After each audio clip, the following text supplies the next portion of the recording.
December 11, 1845 was the day Dallas Stoudenmire was born in the small settlement of Aberfoyle in Macon County, Alabama. The day a quiet farm household gained another son who would later stand in the center of El Paso Street with pistols in both hands. He came into the world as one of 9 children of Louis and Elizabeth Stoudenmire in a countryside of cotton fields, rough split-rail fences, and simple wooden houses scattered among patches of timber. Work on the family land started before sunrise and stretched past sunset, and every able body, including the older children, carried a share of the labor. Tools and livestock filled his early years more than books did.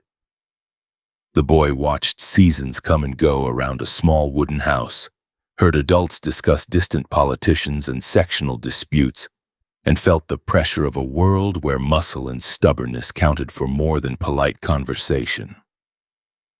As the 1850s gave way to the 1860s, talk in southern towns shifted from weather and harvests to secession, state loyalty, and the prospect of a split between North and South. Alabama followed other southern states into the Confederacy, and new drill fields and recruiting tents appeared near courthouses and crossroads.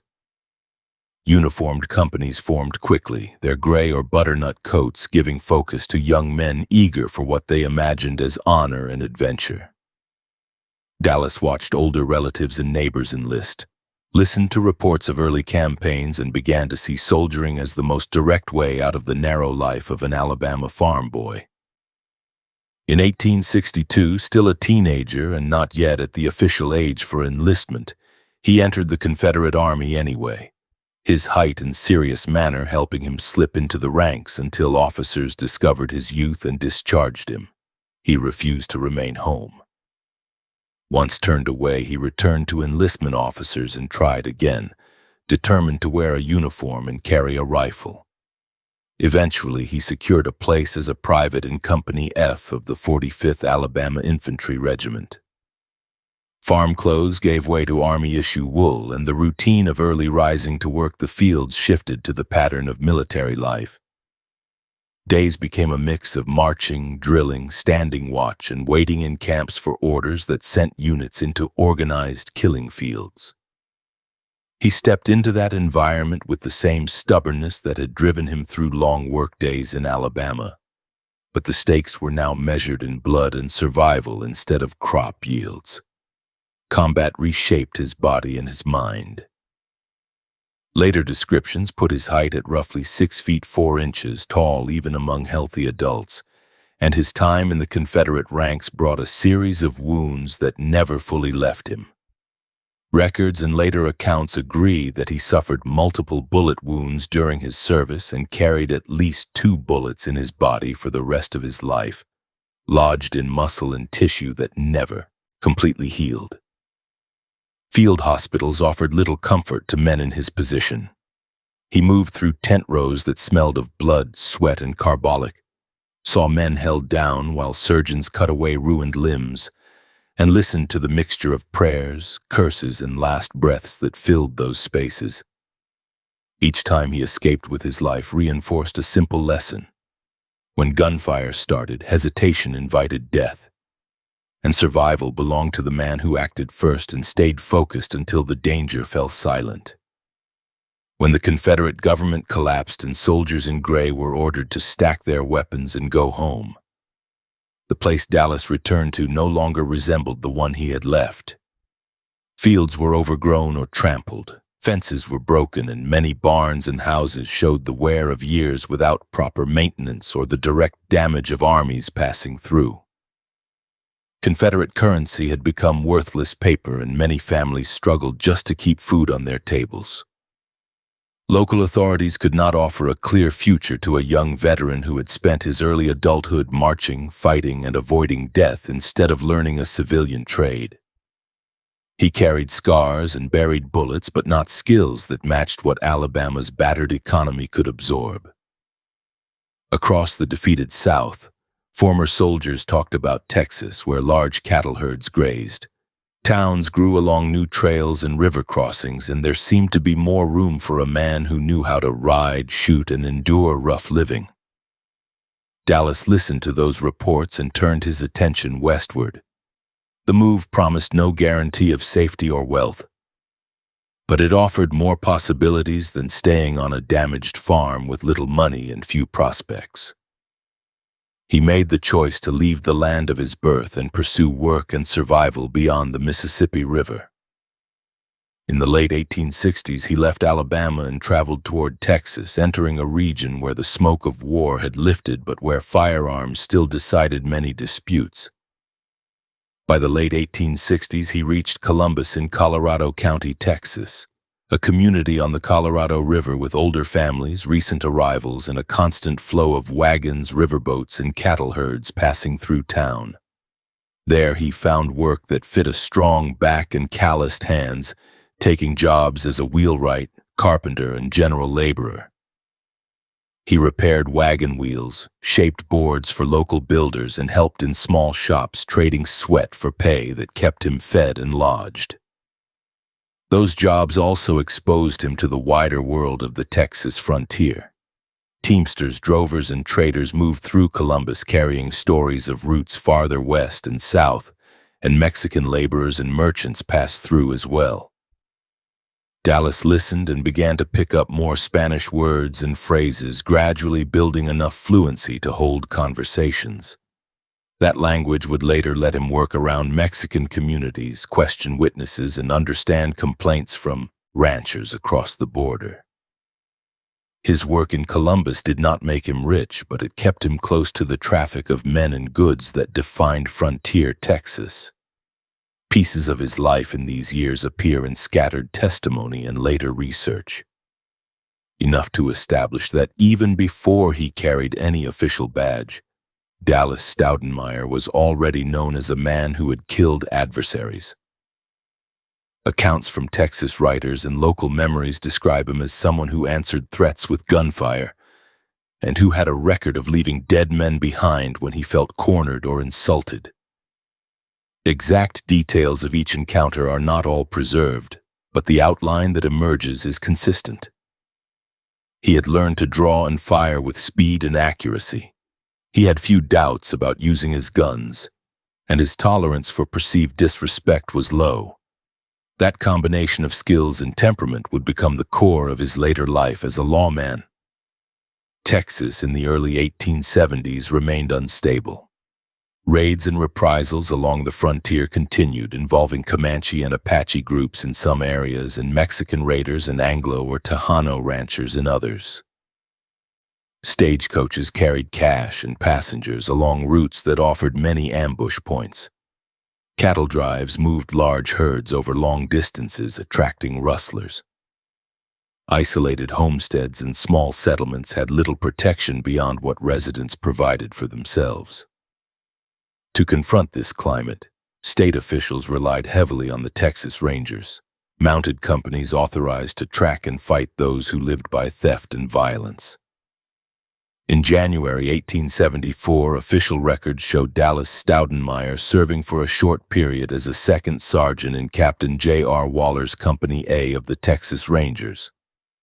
That role placed him in an organization that combined military discipline with law enforcement duties and exposed him to long patrols through rough country. Ranger work meant riding in all weather, scouting canyons and river crossings, camping with minimal shelter, and approaching camps and settlements where heavily armed men might greet them with gunfire. He learned to react quickly in the open and to read the intentions of people who met him on the trail or in small frontier communities. After his brief ranger service, he moved on again, taking work that kept him connected to the frontier's rough edges. He spent time in ranch work, in small commercial ventures, and on both sides of the border. That movement increased his comfort with the Spanish language and with Mexican communities. By the late 1870s, he appeared in New Mexico Territory as the town marshal of Socorro, a settlement that sat along important routes and served miners, freighters, and travelers moving in several directions. Socorro's saloons and gambling rooms hosted men who carried pistols on their belts and knives in their boots, and who often treated life as something cheap. As marshal there, Dallas wore an official badge and faced drunk, customers, card cheats, and armed men whose tempers flared easily.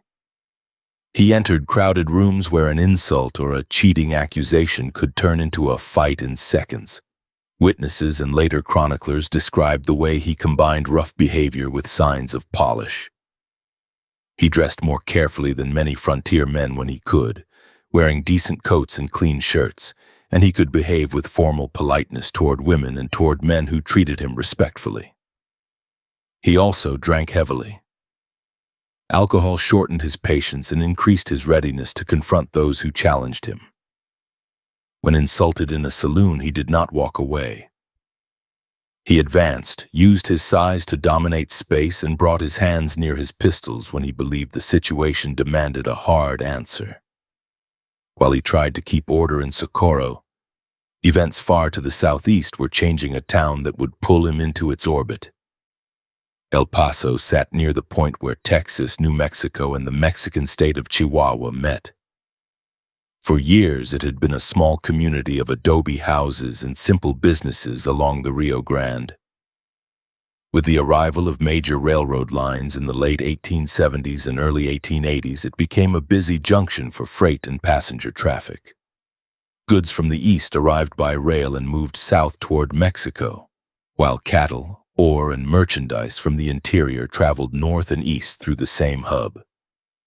That movement brought money and opportunity, but it also attracted men who specialized in exploiting both.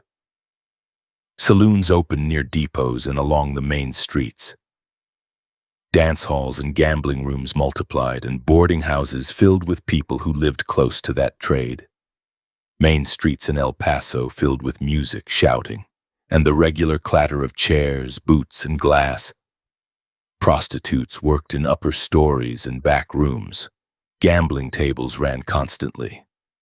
In that environment, disputes over cards, women, and unpaid debts escalated easily into beatings, knife attacks, and shootings. American and Mexican residents mixed with visitors from many regions, and nearly every group included men who carried pistols on their belts and rifles in their scabbards. Town authorities struggled to respond. In the months before Dallas arrived, El Paso hired a series of town marshals in an effort to impose order, but few lasted long. Some resigned after seeing firsthand how dangerous the job truly was. Others were pushed out by political quarrels or by clashes with local saloon interests. A badge in El Paso meant confronting armed men who did not respect city ordinances and who often had allies in business or politics. Many candidates decided that the pay and authority did not compensate for the risk. By early 1881, the city had already seen several marshals come and go in less than a year, while violence on its streets continued. Among the men who had worn the badge was George Washington Campbell, a Kentucky native who had built his own reputation as a capable gunman. Campbell served as El Paso's marshal from late 1880 until early 1881. After leaving the office, he remained in town, keeping ties with city leaders, merchants, and fellow gunmen. His successor, Ed Copeland, held the job only briefly. Copeland's inability to sustain order, combined with growing frustration among merchants and ordinary residents, convinced many that El Paso needed someone very different. An outsider with no debts to local saloon keepers or cattlemen, a man with a record that showed he would act decisively. That outsider came into focus because of Stanley "Doc" Cummings. Cummings lived in El Paso and had married into the Staudenmeier family, which gave him a close connection to Dallas and a clear view of how the town operated.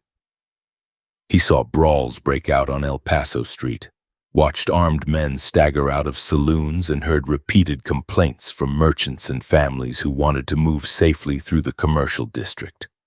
At the same time, he knew his brother-in-law's history as a Confederate veteran, ranger, and town marshal, and understood that Dallas did not hesitate to use deadly force when he judged it necessary.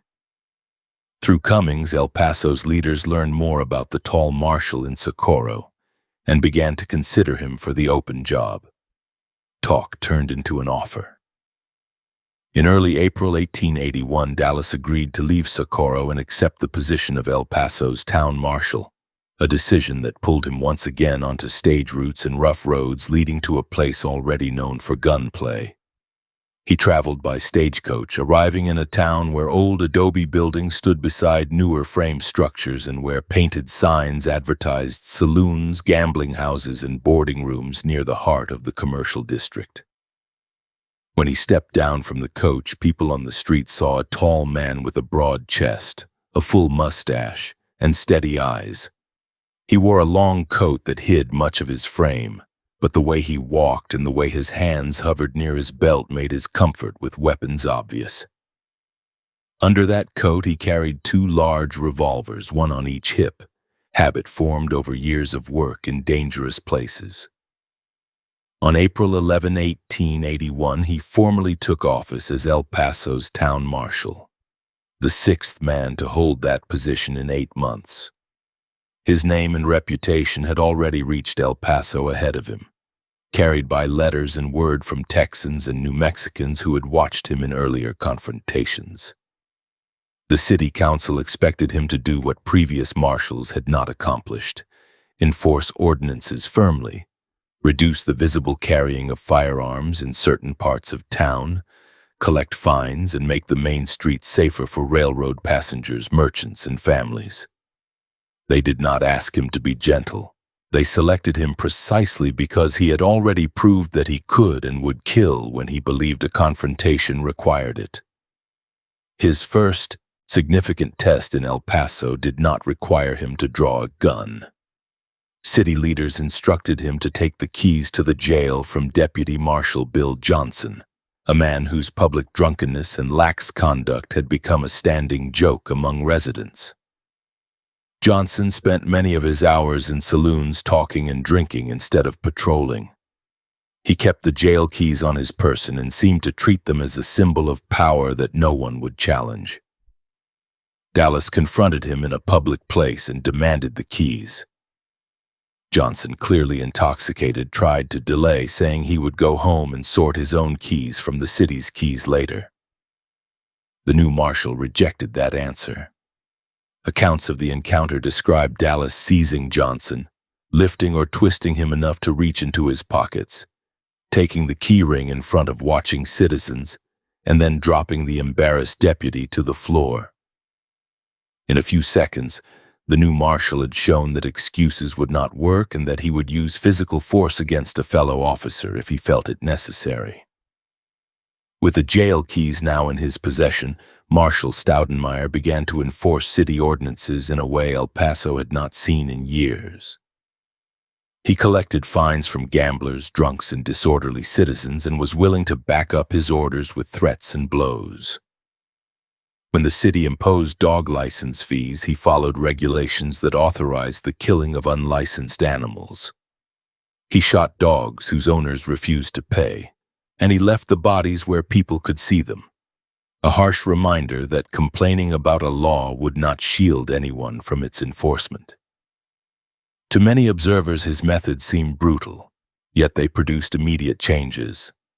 The most blatant public carrying of guns in certain areas decreased, and some of the loudest troublemakers either tempered their behavior or chose times and places where the marshal would not see them. His behavior off-duty presented the same mix of discipline and volatility. When he remained sober, he could sit at a table in a saloon or restaurant, talk calmly with acquaintances, and behave with a courtly manner that contrasted with his reputation as a killer. He told stories, listened to others, and carried himself with the bearing of a man who felt in control. When he drank heavily, which he did often, his temper shortened and his tolerance for disagreement nearly vanished. On such nights he argued with local politicians, answered criticism with insults, and sometimes provoked confrontations with men who disliked his tactics. Friends and allies had to decide whether to back him or to step away from a man who might escalate a dispute in an instant. Some citizens quietly admitted that they feared the marshal almost as much as they feared the criminals he chased, but others decided that a dangerous lawman who acted was better than a mild one who failed to protect them. Outside the cluster of streets where saloons and shops stood, larger forces continued to shape life along the border. El Paso lay directly on the Rio Grande, and in that region the river often ran shallow enough for riders and cattle to cross at many points without difficulty. On the Mexican side, ranches and villages raised cattle that grazed near the river. On the Texas side, ranchers did the same. Rustlers used the low water and the international line to their advantage, driving stolen herds across the river to confuse ownership and complicate recovery. Mexican ranch owners complained to local authorities when cattle vanished northward. American ranchers complained when animals disappeared toward Mexico. Armed posses formed on both sides to search for missing stock, and tense meetings between Mexican and American search parties near the river became a regular feature of life around El Paso. By the middle of April 1881, those patterns, a hard-drinking lawman with fast hands, a town crowded with armed men and old grudges, and a series of cross-border cattle thefts, came together in a way that would pull Dallas Staudenmeier into the center of a short, lethal gun battle. A herd of cattle disappeared from the land of a wealthy Mexican rancher. 2 young Mexican cowboys went missing while following the trail of the stolen stock, and anger rose quickly on the south side of the river. The rancher organized a large posse of armed riders to search for his men and his property. That posse would cross the Rio Grande, ride into El Paso with rifles and carbines in their saddle scabbards, and demand justice in a town where justice already depended on who was fastest and most accurate with a gun. Early April 1881. Morning light over the low country south of El Paso showed dust hanging above cattle trails and thin lines of smoke from ranch cook fires. On the Mexican side of the Rio Grande, a wealthy stock owner counted brands and came up short. Around 30 head that had grazed near the river the week before no longer stood in their usual arroyos and pastures.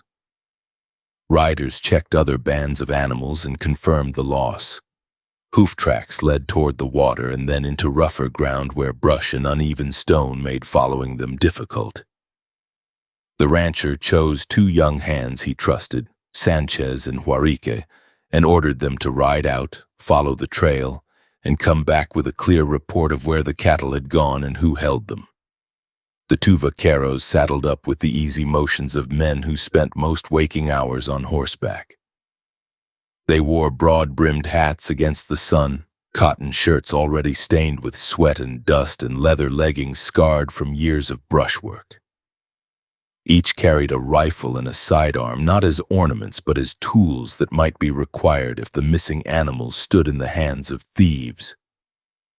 They moved out along the edge of the river and then angling northward, following sign that pointed toward the Texas side. Other hands watched them go, expecting to see them return by evening with news, or at worst the next day with sore horses and clear tracks to report. Evening came without them. Lanterns burned late in the ranch house as the owner paced and sent questions out to nearby homes. But no one had seen the 2 men after they passed beyond a line of low hills. The next day brought the same silence. No rider came in from the north, no note, no traveler with a second-hand account of a meeting on the trail. By the 3rd day, what had started as concern hardened into anger and fear. The rancher understood the pattern. Cattle vanished across the river. His hands rode out to investigate, and then both men and animals disappeared.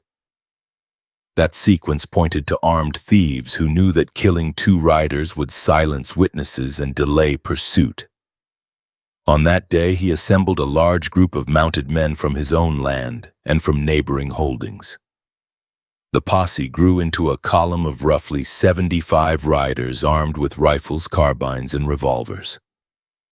Some carried old surplus muzzle loaders, others held newer repeaters, but nearly every saddle blanket hid extra ammunition, and most men wore cartridge belts tight around their waists.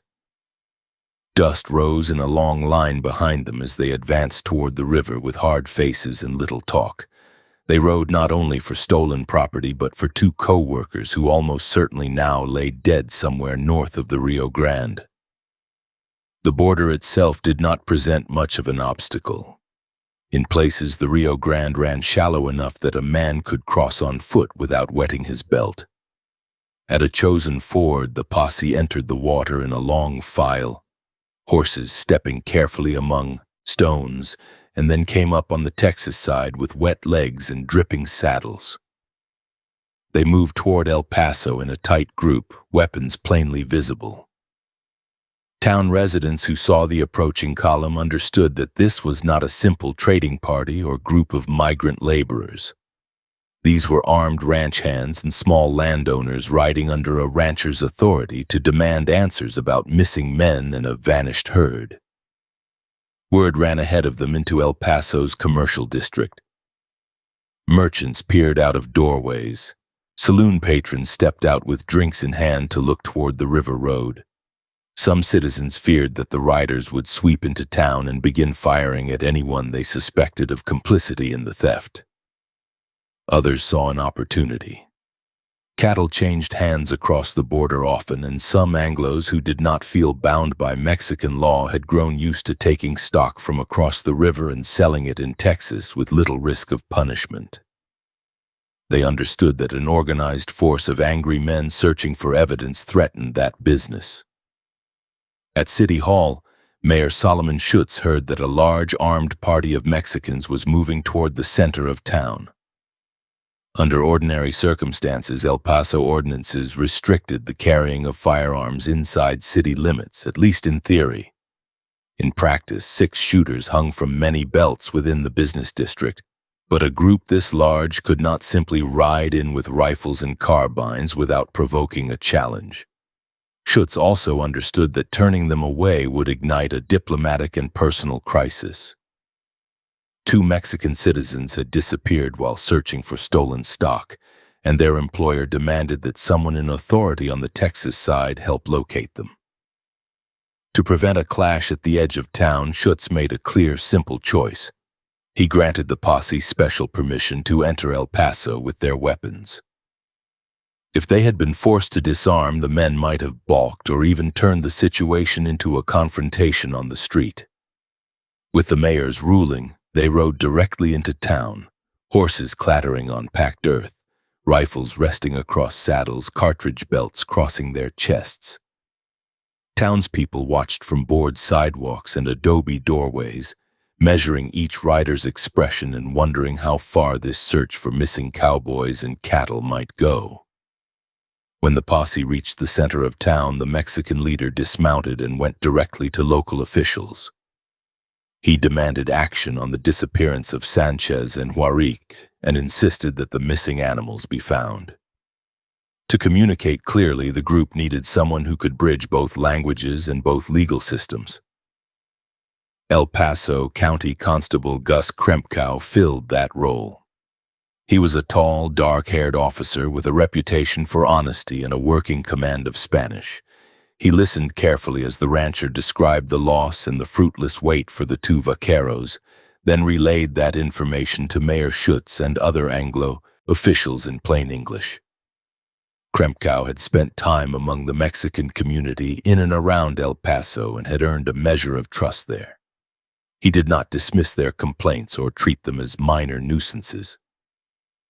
As he stood in the meeting, he saw the anger in the rancher's eyes and the tension in the posse members crowded near the door. Each man outside had left work and family to ride north with no guarantee of success. The longer they remained idle in the streets of El Paso, the more their frustration grew. To keep the situation from breaking into random violence, Schutz and other officials agreed that Constable Krempkow would act as guide and interpreter on an official search for the missing cowboys. Northwest of town, in the valley above the river, sat the ranch of Johnny Hale. Hale stood out in local talk as a man who combined cattle work with theft. Stories about him mentioned animals that had appeared on his land without clear bills of sale. brands that did not match his usual markings, and nights when riders were seen moving groups of stock across open country at hours when honest drovers usually slept. Mexican ranchers suspected that stolen animals often ended up on Hale's range before being moved deeper into Texas, and some Texans quietly said the same. That pattern made his property the most obvious place to search for signs of Sanchez, Warrique, and the missing herd. Under a sun that grew harsher toward midday, Kremkow led a party that included members of the Mexican posse and Texas Ranger Ed Fitch out toward Hale's place. They rode through low hills and sparse brush, past scattered adobe houses and into country where the river's influence faded. Dust rose from under the horses' hooves and hung in the air behind them in a pale cloud. Some of the men glanced at the horizon often, half expecting to see a group of gunmen ride out in defense of the rustlers' holdings. Others watched the ground for signs, scanning for fresh hoof marks or disturbed soil that might indicate a hurried burial. As they approached the Hale ranch, every sense sharpened. The main house sat near a cluster of corrals and outbuildings with patches of trampled earth where cattle had milled and waited. A few animals grazed within sight, heads down, tails flicking at flies. The yard appeared too quiet for a working ranch. No riders moved toward them in greeting or challenge. No dogs barked an alarm. Several of the Mexican riders exchanged glances, recognizing the stillness that often followed an act of violence. They spread out slightly but kept their rifles ready, watching windows, doors, and the edges of any cover that might conceal men with guns. Kremkow and Fitch dismounted and approached on foot, leaving most of the party a little farther back with the horses. The constable called out in Spanish, announcing the presence of law officers and a search for missing men. No one answered. Close up, the buildings showed the rough construction typical of the area, thick walls of adobe or wood, simple shingle or dirt roofs, and few windows. As they moved around a low outbuilding, a sickening smell reached them, the heavy, sweet odor of death in the open air. Vultures circled lazily overhead, tracing wide paths against the bright sky. Near a brush-lined depression, they found two bodies. Both lay on the ground in awkward positions, clothing stiff from dried blood. Each man had been shot multiple times. One had a wound high in the chest, another in the side. The other body showed damage to the head and torso. Their hats lay nearby, and the earth bore marks where boots had scraped and heels had dug in as muscles jerked in final spasms. The faces were well enough preserved for recognition. Men from the posse stepped forward and identified the dead as Sanchez and Warrique, the two vaqueros sent out days before to track the missing herd. Anger that had simmered since the first reports of their disappearance surged to the surface. Some riders cursed aloud. Others looked toward the ranch house and barns with expressions that fixed the buildings as symbols of betrayal. They saw this land as the place where young hands had been ambushed and left in the open like discarded animals. More than stolen cattle now demanded an answer. Two members of their own community lay in the dust, killed while doing their employer's bidding. The urge for immediate vengeance pressed hard. Several men gripped rifle stocks and looked ready to storm the house. Constable Kremkow and Ranger Fitch understood that any rash move could turn the scene into a blind shootout. Hale was not present at that moment, and any men still on the property might not be directly tied to the killings. The lawmen insisted on procedure. The bodies had to be examined, the mouths and pockets checked for identifying items, and the area around them searched for cartridges or other physical evidence. After that, the dead needed to be taken back to El Paso for a formal inquiry. By following that path, they could bring witnesses before a court and lay out what had been found for a judge and jury rather than leaving everything to immediate gunfire in the upper valley. Reluctantly, the posse members focused their energy on recovery instead of revenge. Blankets or tarps were brought from the ranch and spread beside the bodies. With care, men lifted each corpse and wrapped it, tying cloth securely to keep limbs from showing as they rode. Horses were led closer, and the bundles were strapped behind saddles in a manner that would allow them to be transported without falling. The work was practical and grim. No one spoke of the smell or of the small clumps of dirt that stuck to dried blood. The men concentrated on the task, jaws clenched, eyes narrow. Once the bodies were secured, Kremkow ensured that the ground around the scene was properly examined. Shell casings were gathered where they could be found, footprints noted, and directions of travel marked in the minds of the party members. Every small detail might later help establish where the killers had stood and how the ambush had unfolded. Fitch studied tracks leading away from the spot and saw enough sign to confirm what everyone already understood. A group of mounted men had been present, had fired on the vaqueros, and had then ridden off toward the ranch buildings. No sign indicated that the killers had crossed the river again. They remained somewhere on the Texas side. With the work at the scene completed, the party turned their horses toward El Paso. The column moved more slowly now, burdened by the extra weight on their saddles and by the knowledge of what they carried. Blankets wrapped around the bodies concealed faces and wounds, but every rider knew who lay within. Dust clung to the cloth coverings and to the men's clothing.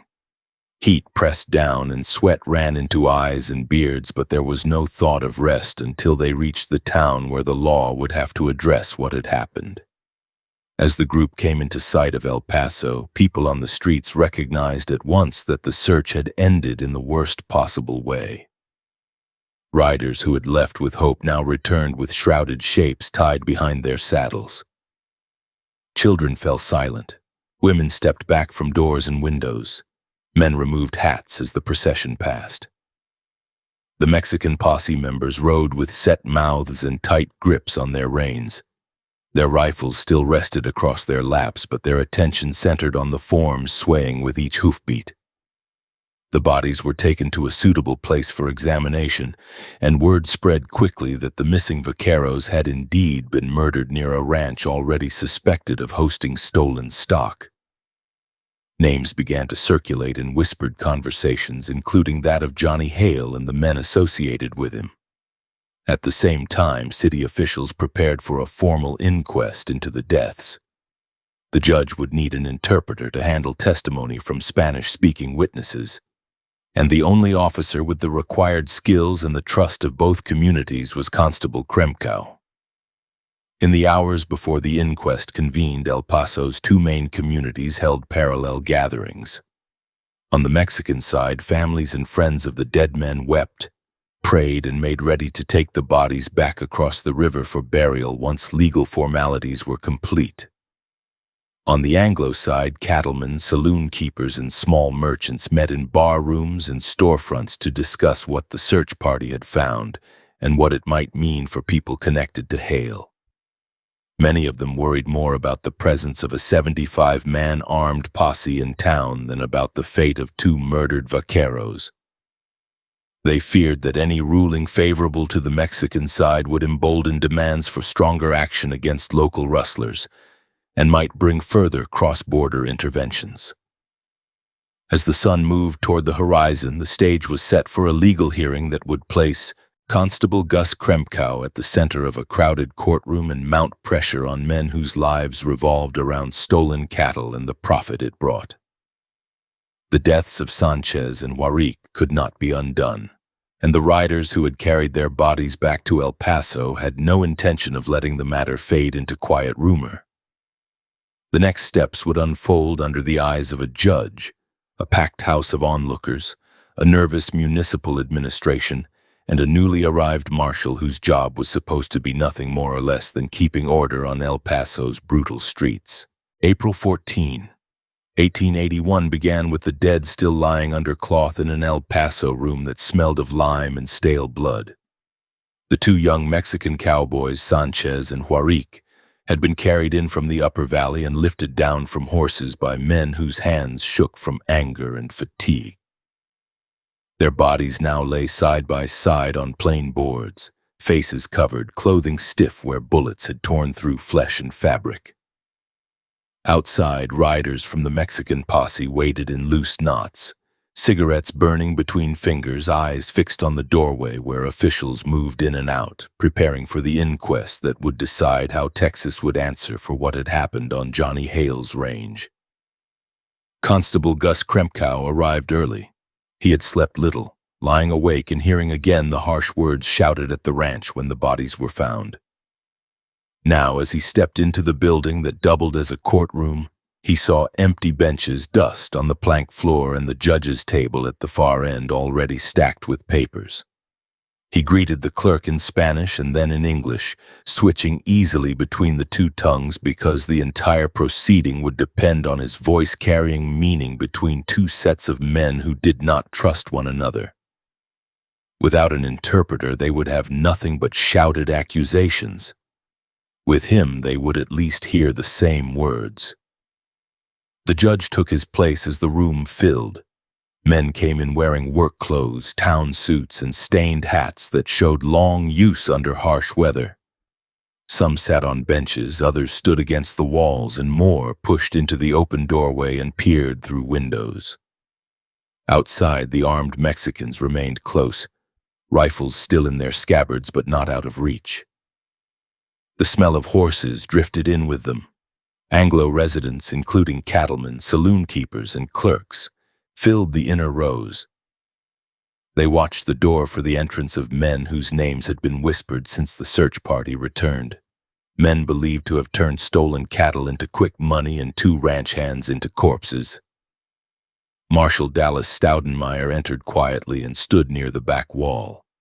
He wore his long coat despite the rising temperature, twin revolvers heavy at his hips, badge visible on his vest. His eyes moved constantly. He counted the number of armed men he could see, noted which ones had pistols in their belts, and tried to assess which faces held only curiosity and which carried the tight, closed look of men ready to fight.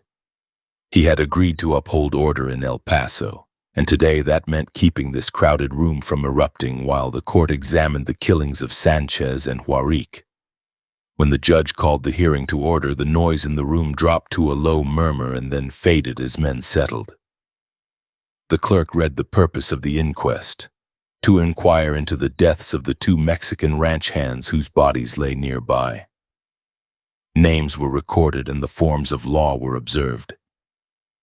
The judge then turned to Constable Krempkow and reminded him that he would be swearing in witnesses and carrying their words across the language gap. Krempkow nodded, raised his right hand, and swore to translate honestly, his voice steady despite the tension that pressed in from the windows and doorway. The first witnesses were men from the Mexican posse who had ridden north with him. One by one they stepped forward, hats in hand, and spoke in Spanish regarding the missing cattle, the days of waiting for Sanchez and Juaric to return, and the decision to cross the river to search for them. As each man finished a sentence or two, he paused and Krempkow repeated his account in English, matching tone and detail.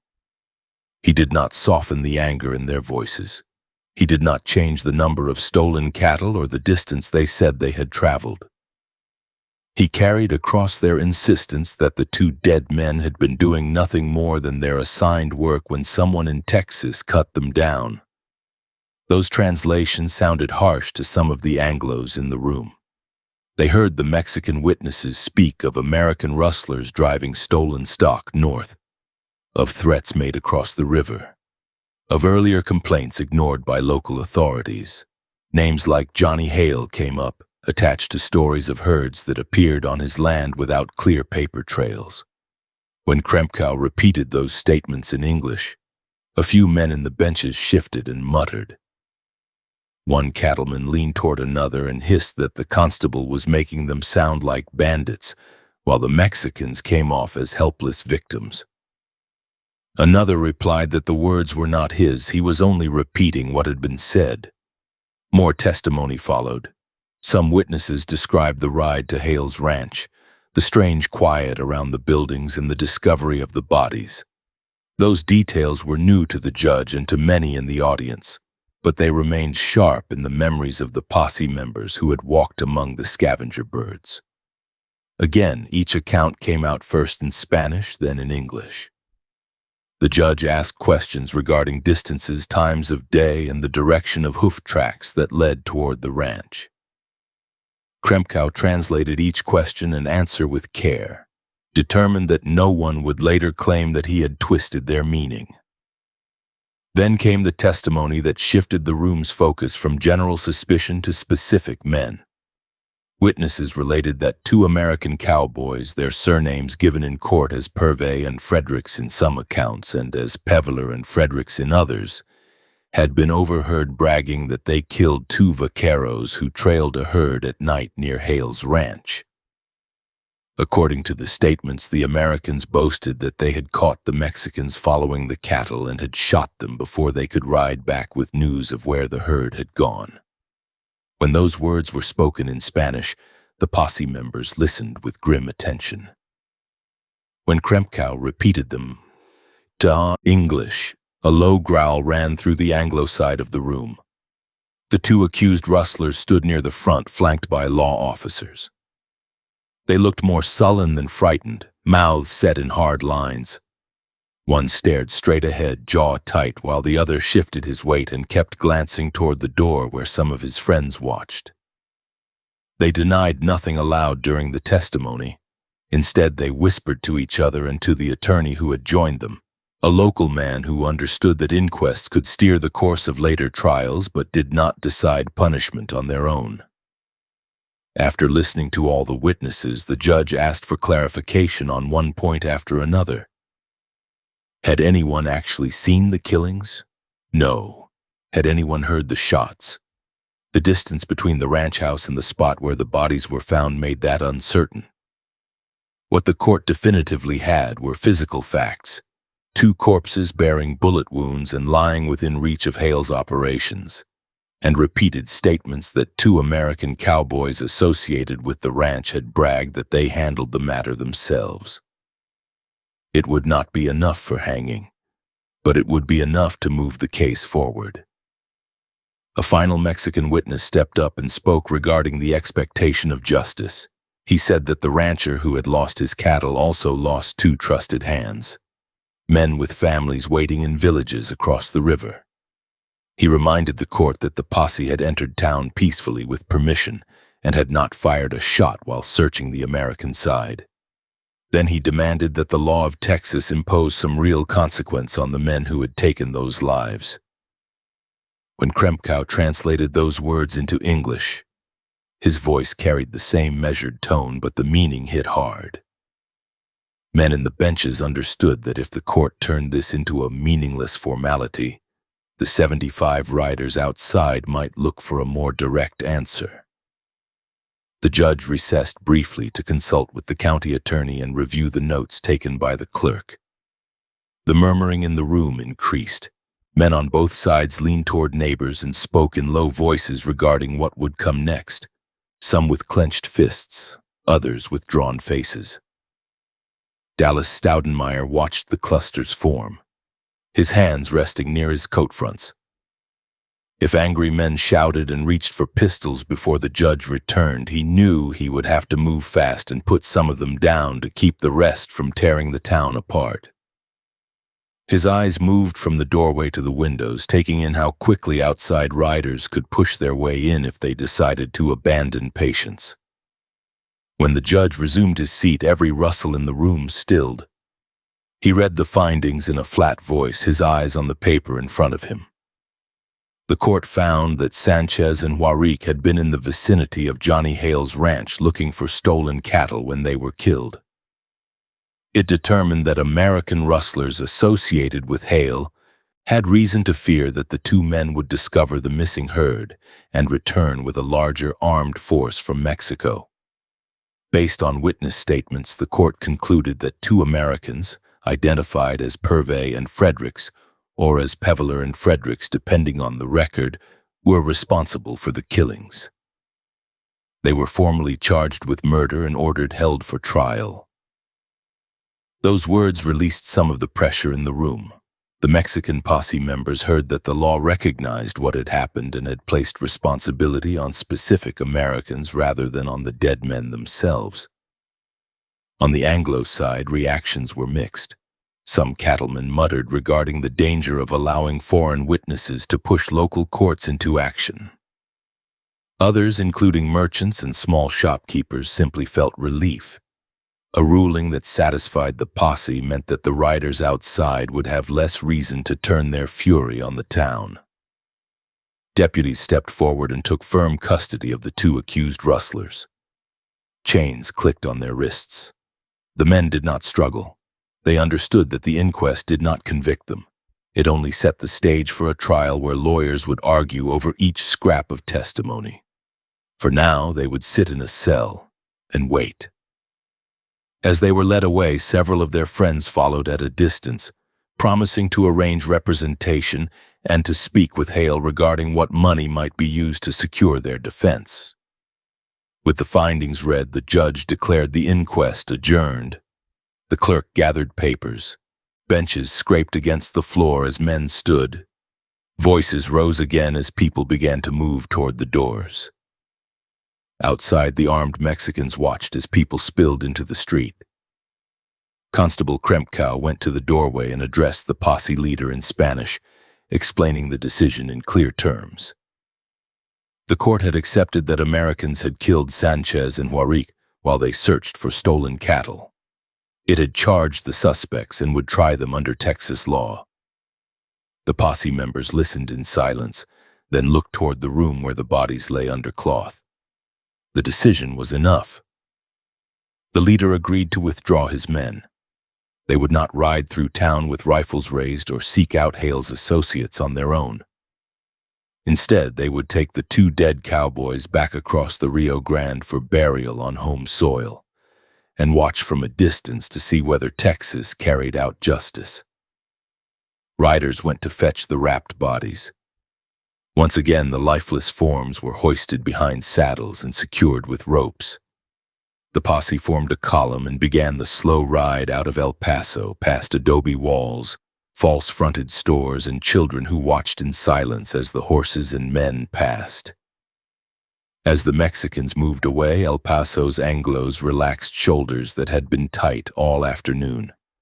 Merchants reopened shutters. Saloons that had gone quiet during the inquest began to fill again with music, clinking glasses, and the murmur of gamblers, returning to their games. Life in the town resumed its usual noisy speed, but conversations in saloons and back rooms turned sharper and more guarded. Men close to Johnny Hale cursed the charges and said that a constable who spent too much time with Mexicans had poisoned the hearing. Friends of former Marshal George Campbell and the Manning brothers repeated stories that painted Krempkow as a man who cared more for Mexican vaqueros than for his own countrymen. Krempkow felt the weight of those looks as he left the courthouse building. He knew that some of the men who had sat through the inquest now blamed him personally for the result, as if the judge had only issued the ruling he dictated. He also knew that the Mexican posse now heading south with their dead trusted him to have given their words full strength in a foreign room. His work that afternoon had depended on that trust. He had kept his oath to translate accurately, and now he had to walk the same streets as the men whose friends sat in the jail. Afternoon light slanted across El Paso Street as he crossed the dust and packed earth. The air felt hotter after the dim interior of the courtroom. Sweat stuck his shirt to his back. He had checked his rifle with the bartender at Keating's saloon before attending the inquest, along with his pistol, because he had planned to sit through the session without carrying long arms. Now he needed to retrieve them. Without speeding his pace, he walked toward the corner where Keating stood near the Globe restaurant, a two-story structure with open doors and the sound of voices drifting out into the street. Inside Keating's, former Marshal George Campbell, cattleman Johnny Hale, and several of their associates were already at the bar, glasses in hand, replaying the hearing in their own angry language. They talked regarding the judge, the Mexicans, and most of all the constable who, in their view, had sold them out. They saw him as the reason two Americans now sat in chains on the strength of testimony from men they considered untrustworthy. Each fresh drink fed that anger. When one man reported that he had seen Krempkau leaving the courthouse and heading their way, heads turned toward the door and the room tightened. Outside, unaware of the specific words being spoken inside the saloon, Krempkau stepped off the street and onto the boardwalk. He paused briefly as a wagon rattled past, then reached for the door handle. Behind him, at a table in the Globe restaurant, Marshal Dallas Stoudenmeyer had sat down to a late meal with friends, his coat unbuttoned but his revolvers still close to hand. The courtroom duties were over and he let himself focus on food instead of gunmen. Across the way in Keating's, tempers were set and hands close to holsters. The inquest had decided how the law would record the deaths of Sanchez and Huaric. The next clash over those same deaths waited only a few steps away, in a bar where resentment and liquor already shared the same tables. Unstable Gus Krempkau stepped off El Paso Street and into Keating's saloon with the stiffness of a man who had spent the morning translating death. The late afternoon sun fell away behind him as the door swung shut and the smell inside hit him. Old beer soaked into floorboards, tobacco smoke hanging under the ceiling, and the sour edge of unwashed clothes. A long wooden bar ran down one side, its surface scarred by years of bottles, elbows, and knife points. Against the walls stood rough tables crowded with glasses, cards, and men whose entire lives revolved around noise and risk. This was where he had checked his rifle and pistol before the inquest, one of the noisiest rooms in a town that stayed on its feet with liquor, gambling, and brothel trade. Behind the bar, the tender polished a glass with a rag that did little more than rearrange the dirt. He glanced up as Krempkau came in, wiped his hands, and reached under the counter for the rifle that had been left there earlier. Voices rolled across the room, men retelling the hearing in their own words, insisting that certain witnesses had lied or that the judge had gone too far. Most talked in English. At one table, a few Spanish phrases drifted over a deck of cards. Every head turned when the constable appeared, then turned away again, pretending that his presence made no difference. Near the bar stood former Marshal George Campbell, hat pushed back, coat open, two revolvers in holsters at his belt. He looked like he had slept in his clothes, but his posture stayed straight, shoulders squared, as if he still wore the badge that had left his vest months before. At his elbow leaned rancher Johnny Hale, face flushed from alcohol, collar loose, eyes bright in the lamplight. Hale's ranch had been the scene of the discovery that morning, and his name had been repeated several times inside the inquest room. His jaw muscles bunched as he drank. Around them, friends and hangers-on listened and nodded when either man spoke, grateful to be inside the orbit of men who carried weight in El Paso's rough circles. The bartender slid the rifle across the counter toward Krempkau and nodded toward a corner where the constable's pistol lay under the edge of the bar. As Krempkau reached for the handgun, Campbell's voice cut through the surrounding noise, louder than it had to be. He turned from the bar and faced the constable with a stare that invited a fight. He demanded to know why the translations in court had painted his friends as cattle thieves and killers, while, in his mind, the Mexicans carried off the role of wronged innocents. He said that the constable had twisted testimony, and that the judge would never have charged American cowboys if the Spanish had been rendered in a proper way. Men nearby stopped talking. Chairs scraped slightly as bodies turned to watch the exchange. Krempkau rested the rifle's butt on the floor and held the pistol loose in his hand, muzzle down. He did not raise his voice to match Campbell's. He answered in an even tone that every word spoken by Mexican witnesses in the inquest room had been repeated into English exactly as given. Statements regarding stolen cattle, nighttime movements near the river, and boasting regarding the shooting of two vaqueros had come from the mouths of witnesses on each side. The court had heard each version. The judge had weighed all of it before reaching his decision.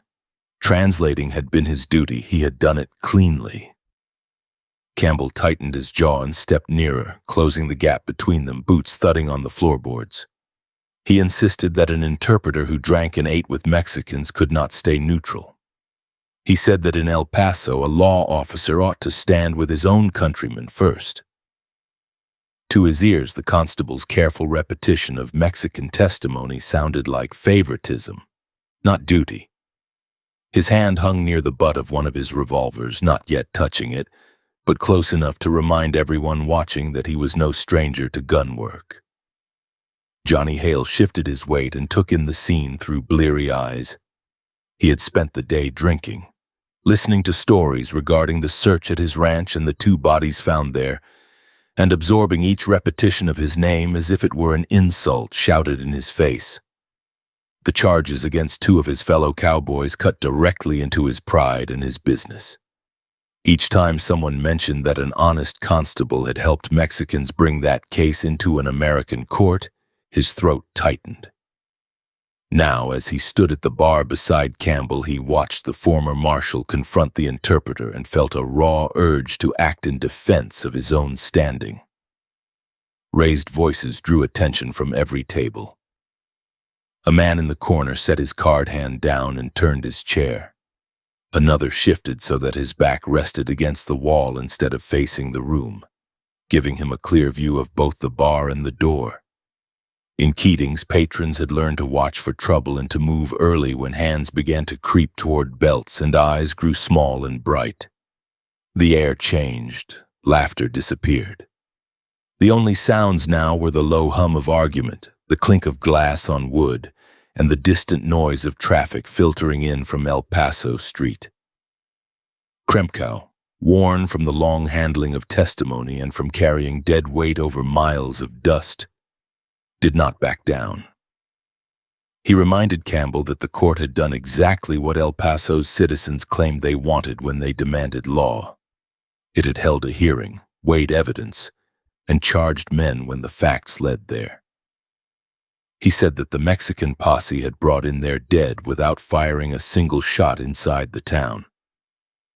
They had come to the law rather than taking revenge on their own. He did not owe any apology for helping them speak in a room where no one else shared their language. Hale's hands curled and uncurled on the bar's edge.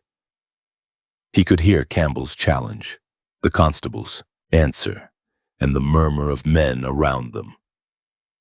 To his mind, each calm reply from Kremkow sounded like a rebuke, as if the officer judged him and his friends from a higher place. In a town where reputation meant survival, that tone cut deep. Hale leaned closer, breath heavy with whiskey, and hissed insults regarding the constable's friendships, his work with the Mexican community, and his role in sending American cowboys toward a jail cell. The words were slurred but clear enough. The narrow space behind the bar filled with tension. The bartender moved slightly aside, hand sliding near the shotgun that lay under the counter, but he did not lift it. He knew the men in front of him.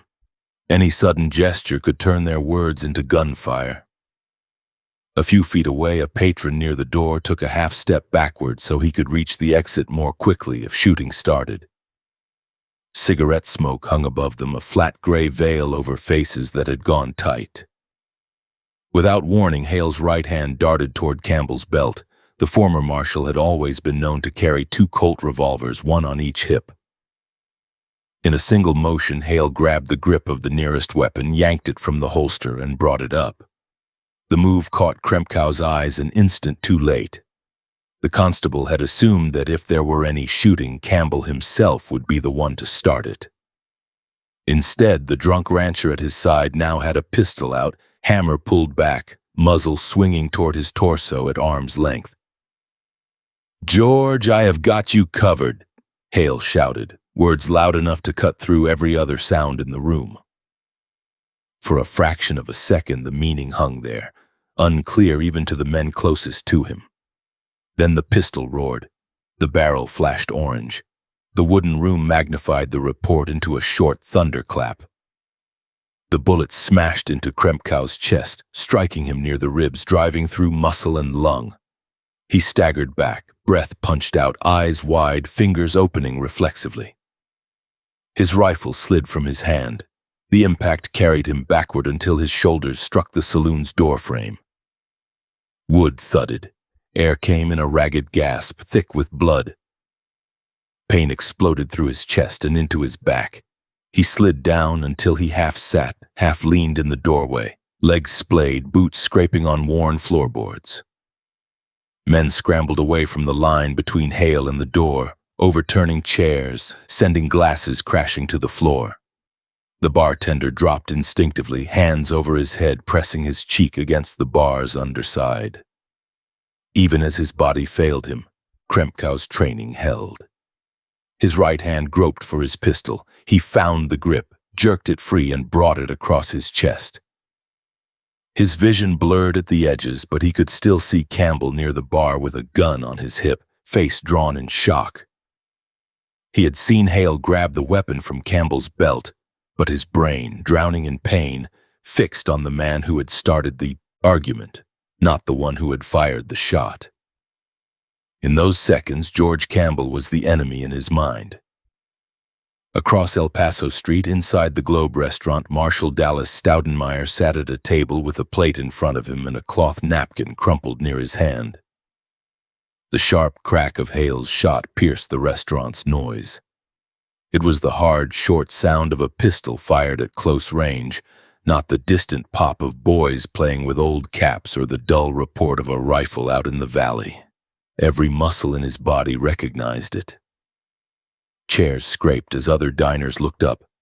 Staudenmeier was already moving.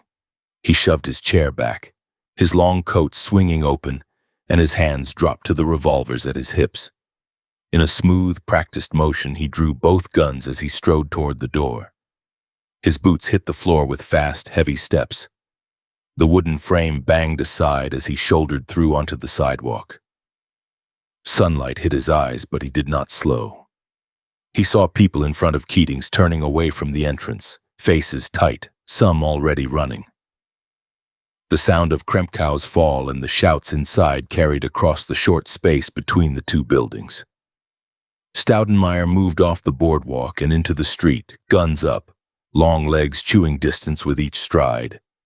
Hale, suddenly aware of what he had done and of the lawman now charging from across the street, bolted out of the saloon's front.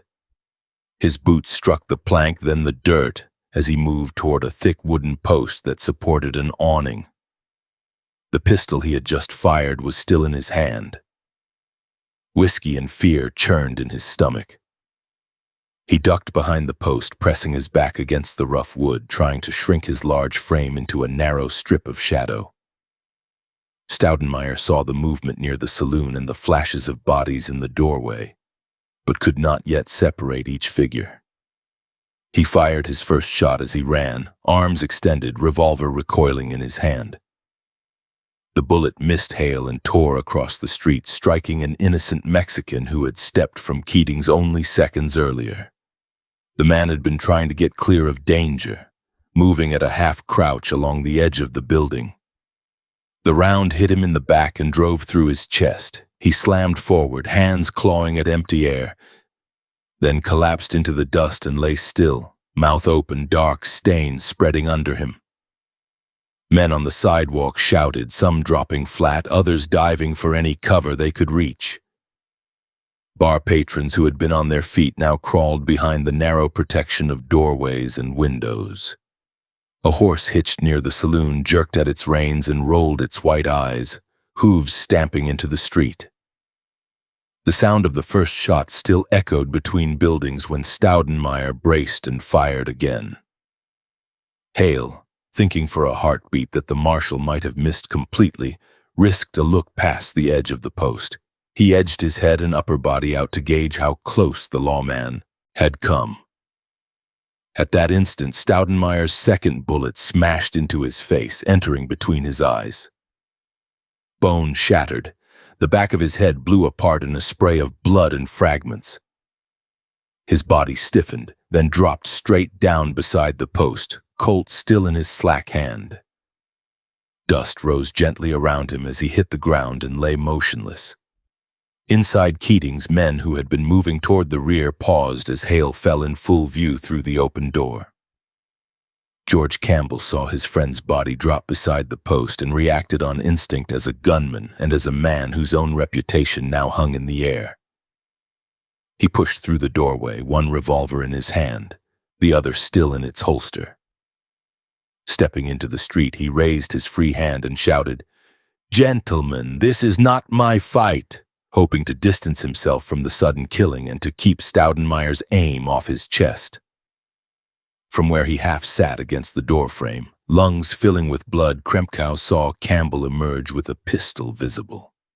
He did not hear the words over the roaring in his ears. He felt only the pounding ache in his chest and the certainty that the man in front of him had started the confrontation that led to his shooting. He lifted his own revolver with effort and fired.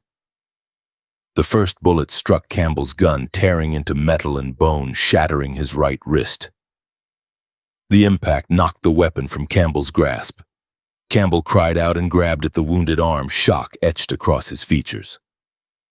Before he could recover step or balance, Krempkau fired again. The second round smashed into Campbell's foot, twisting him sideways, driving his weight onto the injured leg. He stumbled, trying to stay upright, wild with pain and surprise, left hand groping for his second revolver. Men watching from the boardwalk saw him hopping and lurching in the dirt, one hand bleeding, the other near his remaining gun.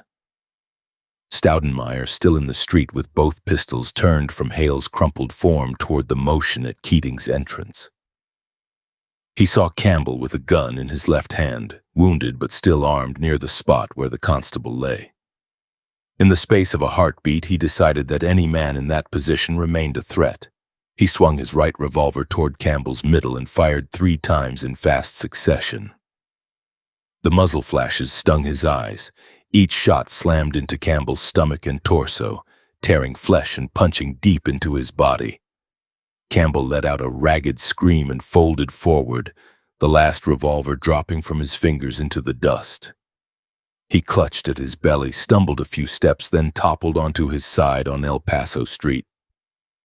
Blood soaked his shirt and spread darkly beneath him. He managed to lift his head enough to glare at the tall marshal standing only a short distance away and shouted, "You big son of a bitch, you murdered me!" before his voice broke and his head dropped back to the ground. Krempkau's strength finally failed. The effort of lifting and firing the revolver drained what little breath he had left. His hand slipped from the gun, which dropped into his lap. He slid down a few more inches against the doorframe until he lay fully on his side. Each attempt to inhale brought only a thin whistle and more blood. Within minutes, his chest stopped moving. The constable who had carried words between 2 angry communities lay dead in the doorway of a saloon. The Mexican bystander who had tried to run from the first shots remained face down in the street, limbs twisted at awkward angles. There had been no chance for him to draw a weapon or to speak. One moment he had been stepping away from the entrance of Keating's, the next he had taken a round intended for another man. The dust around his body turned darker as his blood soaked in. For several seconds after the last report, no one moved. Smoke from 4 revolvers hung in the air, drifting slowly across the street. Men crouched behind barrels, posts, and doorways waited, listening for any new shot or shouted command. 3 Texas Rangers who had been in the area watched from nearby, hands near their own guns, but did not fire. Later they would say that from the moment Staudenmayer ran from the restaurant, he had the fight under control and that additional bullets would only have added more bodies to the ground. When it became clear that no further firing would follow, heads lifted. Doors creaked open along the block. Some men approached the fallen cautiously, boots scuffing in the dust, eyes on the marshal in case he decided that anyone else on the street presented a threat. A few women peeked from windows or from behind half-open doors, hands over their mouths. The scene resolved into 4 still forms: Johnny Hale near the post, George Campbell sprawled in the dirt, the unknown Mexican lying where he had dropped, and Constable Gus Krempkow motionless in the doorway. In less time than it took a man to count slowly to 5, the center of El Paso's main street had turned into a killing ground. A drunken rancher who had grabbed another man's pistol lay dead with a neat hole in his forehead. A constable who had spent the day interpreting for a court bled out in a doorway. A former marshal who insisted that the fight was not his lay curled on his side, stomach torn. An unarmed bystander paid for trying to run. Around them stood a town that had asked for a hard marshal, and had just seen exactly how hard his answer could be when gunfire started. Gunsmoke still drifted in thin twists above El Paso Street as the silence after the shooting settled into something heavier than normal afternoon noise. The echoes of the last pistol report had barely faded when Marshal Dallas Staudenmeier stood in the street with both revolvers still in his hands, chest rising and falling, eyes moving over the men in front of him. Johnny Hale lay slumped at the base of the post where he had tried to hide, his face ruined by the shot that had ended him. George Campbell lay on his side, clothes darkening around the 3 holes that Staudenmeier's bullets had torn in his torso. The Mexican bystander lay sprawled close to the edge of the street, back arched, arms twisted. In Keating's doorway, Constable Gus Krempkow no longer moved. For several heartbeats, no one dared stand upright. Men peered over window sills and around door frames, waiting to see if the marshal would fire again at anyone who twitched. Horses tied to racks snorted and stamped, their nostrils flaring at the smell of blood and powder. Dust raised by the earlier scramble to get clear still hung in the air, veiling the bodies on the ground in a dim haze. Somewhere farther down the street, a dog barked once, then went quiet. El Paso, a town that lived on noise, froze around the 4 men who had just paid in blood for a few shouted words and one impulsive grab at another man's pistol. Staudenmeier lowered his gun slowly, letting the barrels angle toward the dirt. His face showed no strain, but his eyes remained sharp. He kept his weight balanced, ready to move again if any hand reached for a weapon. The tall marshal had fought in fields where bullets came from hidden lines and tree lines, and he had ridden in ranger companies where ambushers waited behind brush. He knew that the first shots in any fight did not always end it. He swept the street with his gaze, making sure that none of Hale's close friends had chosen this moment to add their own fire to the exchange. Only when he felt certain that no immediate threat remained did he thumb back the hammers and ease them down, then slip each revolver back into its holster. His breathing steadied. He glanced briefly at the Mexican who lay motionless in the dirt, then at the doorway where Krempkow had fallen. He understood in that instant that at least one of his rounds had struck a man who had not drawn a weapon, and that the constable who had stood between 2 communities now lay among the dead. Whatever explanations came later, the picture in front of him would be the one El Paso remembered. The first civilians to move were those closest to the wounded and dead. A man stepped cautiously from the edge of the Globe restaurant, hat in hand, and approached the Mexican bystander. He bent, pressed 2 fingers to the side of the man's neck, and then looked up and shook his head. Others went toward Campbell and Hale. One knelt beside Campbell and tried to speak to him, but the former marshal's lips moved only once, the earlier curse spent. Breath gone thin and rattling. Blood pooled under his side and soaked into the street. Hale showed no sign of life at all, his body already slack, eyes staring at nothing. 2 of Krempkow's fellow officers hurried to the doorway of Keating's saloon. They knelt beside him, calling his name, trying to rouse him. One of them slid an arm under his shoulders and lifted. The constable's head lolled to the side, mouth open, a dark stain spreading across his shirt where Hale's bullet had entered. His boots scraped weakly on the boards as they tried to move him, then went still. They carried him inside and laid him on a table cleared of glasses and cards. Men who had been hiding at the rear of the room now stepped forward, hats in their hands, faces pale. News of the shooting raced down the street faster than any man could run. People who had not heard the shots heard instead the whispers that followed. Within minutes, shopkeepers closed shutters, mothers called children inside, and men left workbenches and wagon yards to crowd closer to the block in front of Keating's and the Globe. Texas Rangers who had seen the exchange from nearby now walked closer, boots leaving clear prints in the dust. They looked over the bodies, listened to rapid explanations from witnesses, and found that there was little to correct. What had happened in front of many eyes at close range in clear light. One ranger, an officer accustomed to judging when a street fight had turned into open murder, and when it had remained within the boundaries of law as the frontier understood it, spoke quietly with Staudenmeier. He asked whether the marshal had any reason to believe that more trouble would erupt in the next few minutes.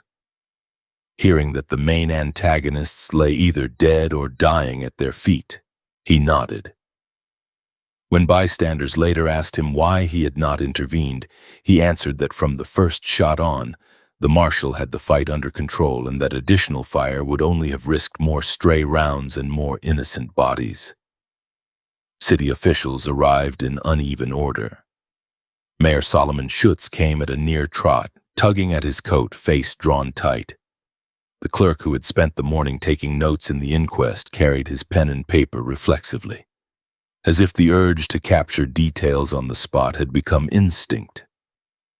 Standing in the street with 4 men down, the mayor had to reconcile the sight with the role he had given to the marshal. Only hours earlier, he had relied on Dallas Staudenmeier to keep the Mexican posse and the town's own residents from tearing into one another over the dead bodies of 2 vaqueros. Now those same tensions had spilled into a saloon and erupted into 4 fresh corpses. The practical work began.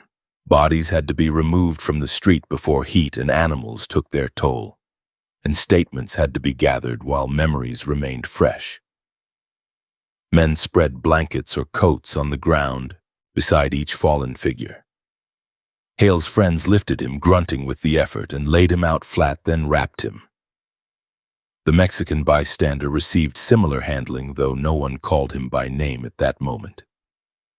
Campbell, still breathing but fading fast, was taken first toward shelter, carried under the arms, boots dragging. He left a long smear of blood on the hard-packed dirt. Staudenmeier himself assisted with moving Krempkau from the saloon to a quieter room, where a doctor could at least confirm the exact point where life ended. A physician arrived with a worn leather bag of instruments and bottles. He bent over each man in turn, checking for signs of heartbeat and breath. By the time he reached Campbell, the former marshal's eyes had already fixed. The doctor unfolded a sheet and pulled it over the man's face, shutting out the open-mouthed stares from the men around him. Hale, the Mexican, and finally Krempkau received the same treatment. In the space of one afternoon, El Paso had gained 4 new dead men and 4 families or circles of friends who would now have to bury them. Inside a nearby building, likely the same structure that had served as the inquest room earlier in the day, officials prepared for another formal inquiry.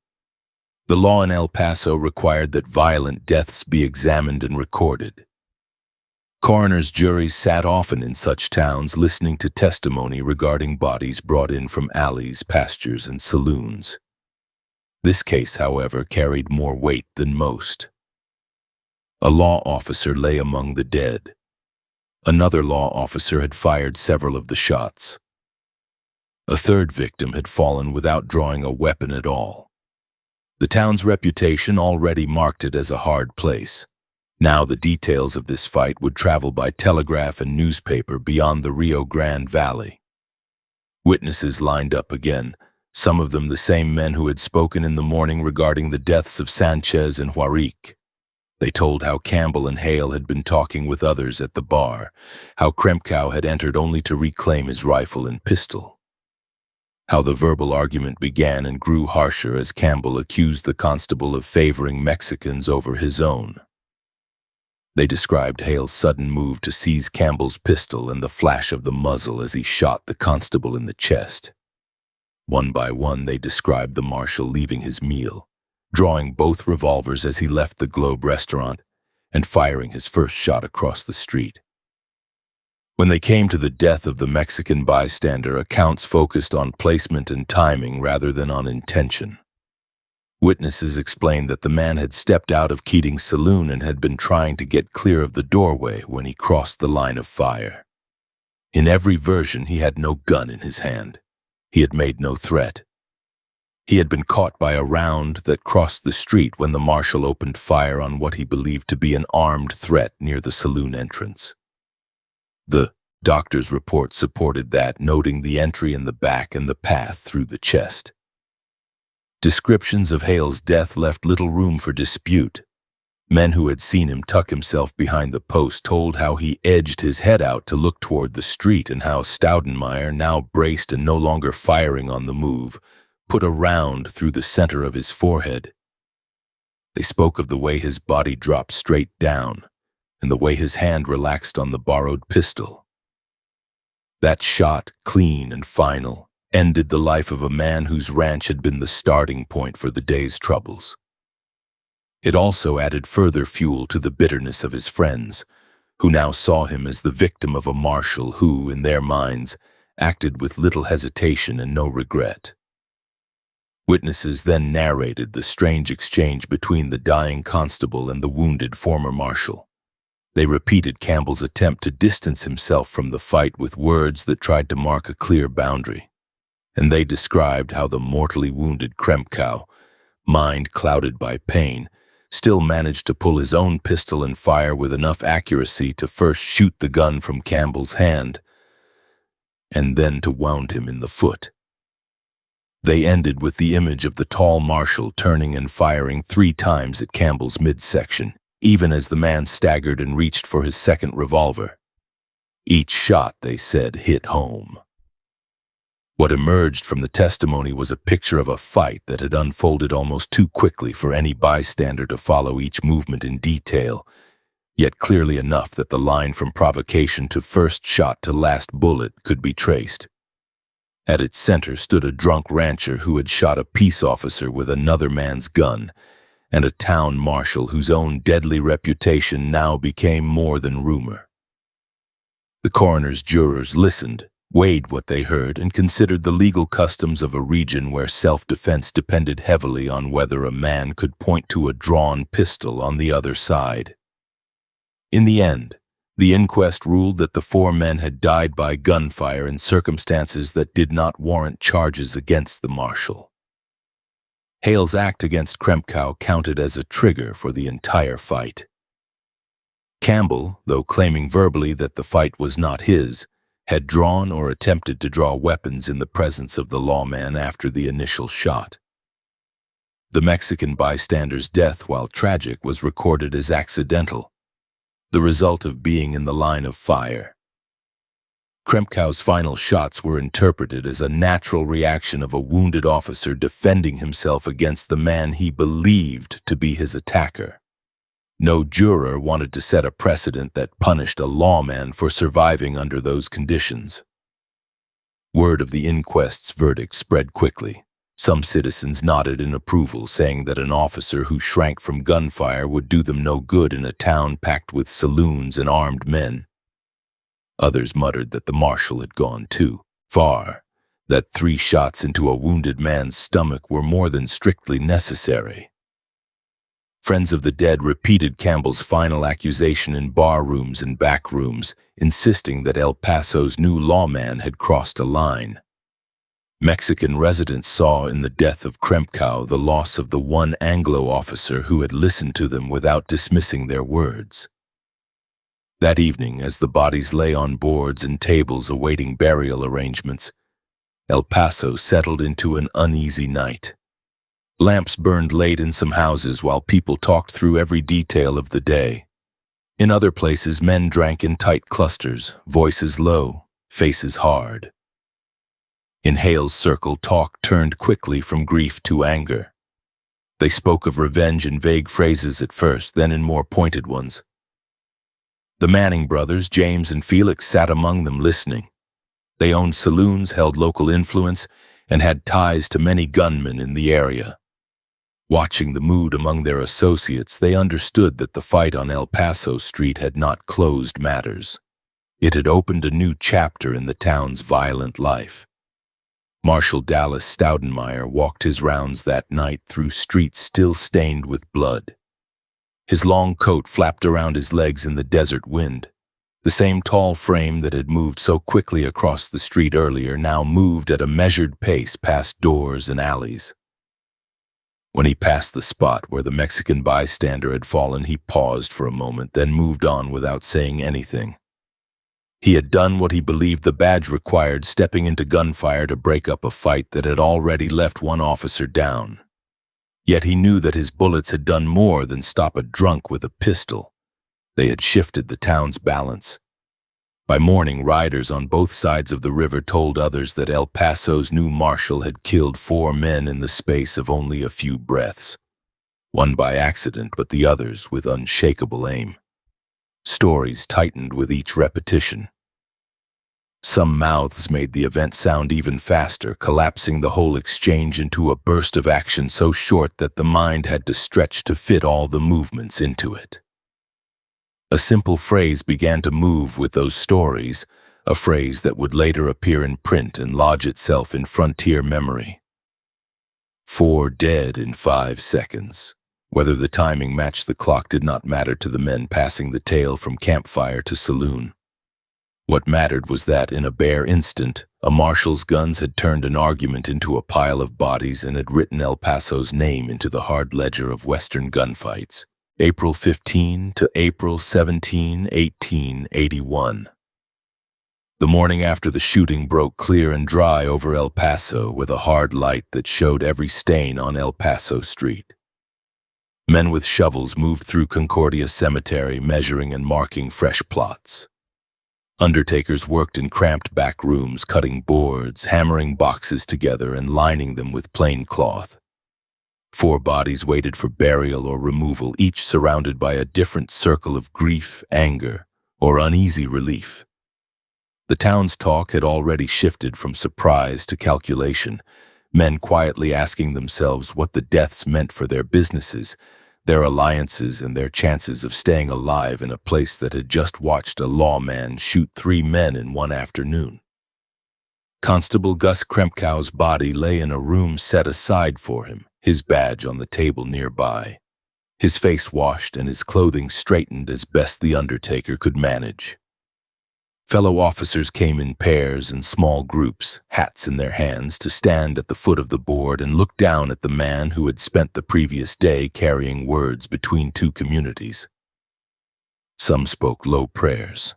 Others said nothing at all, knowing that any attempt to find meaning in the way he had died would sound thin in that heat-heavy silence.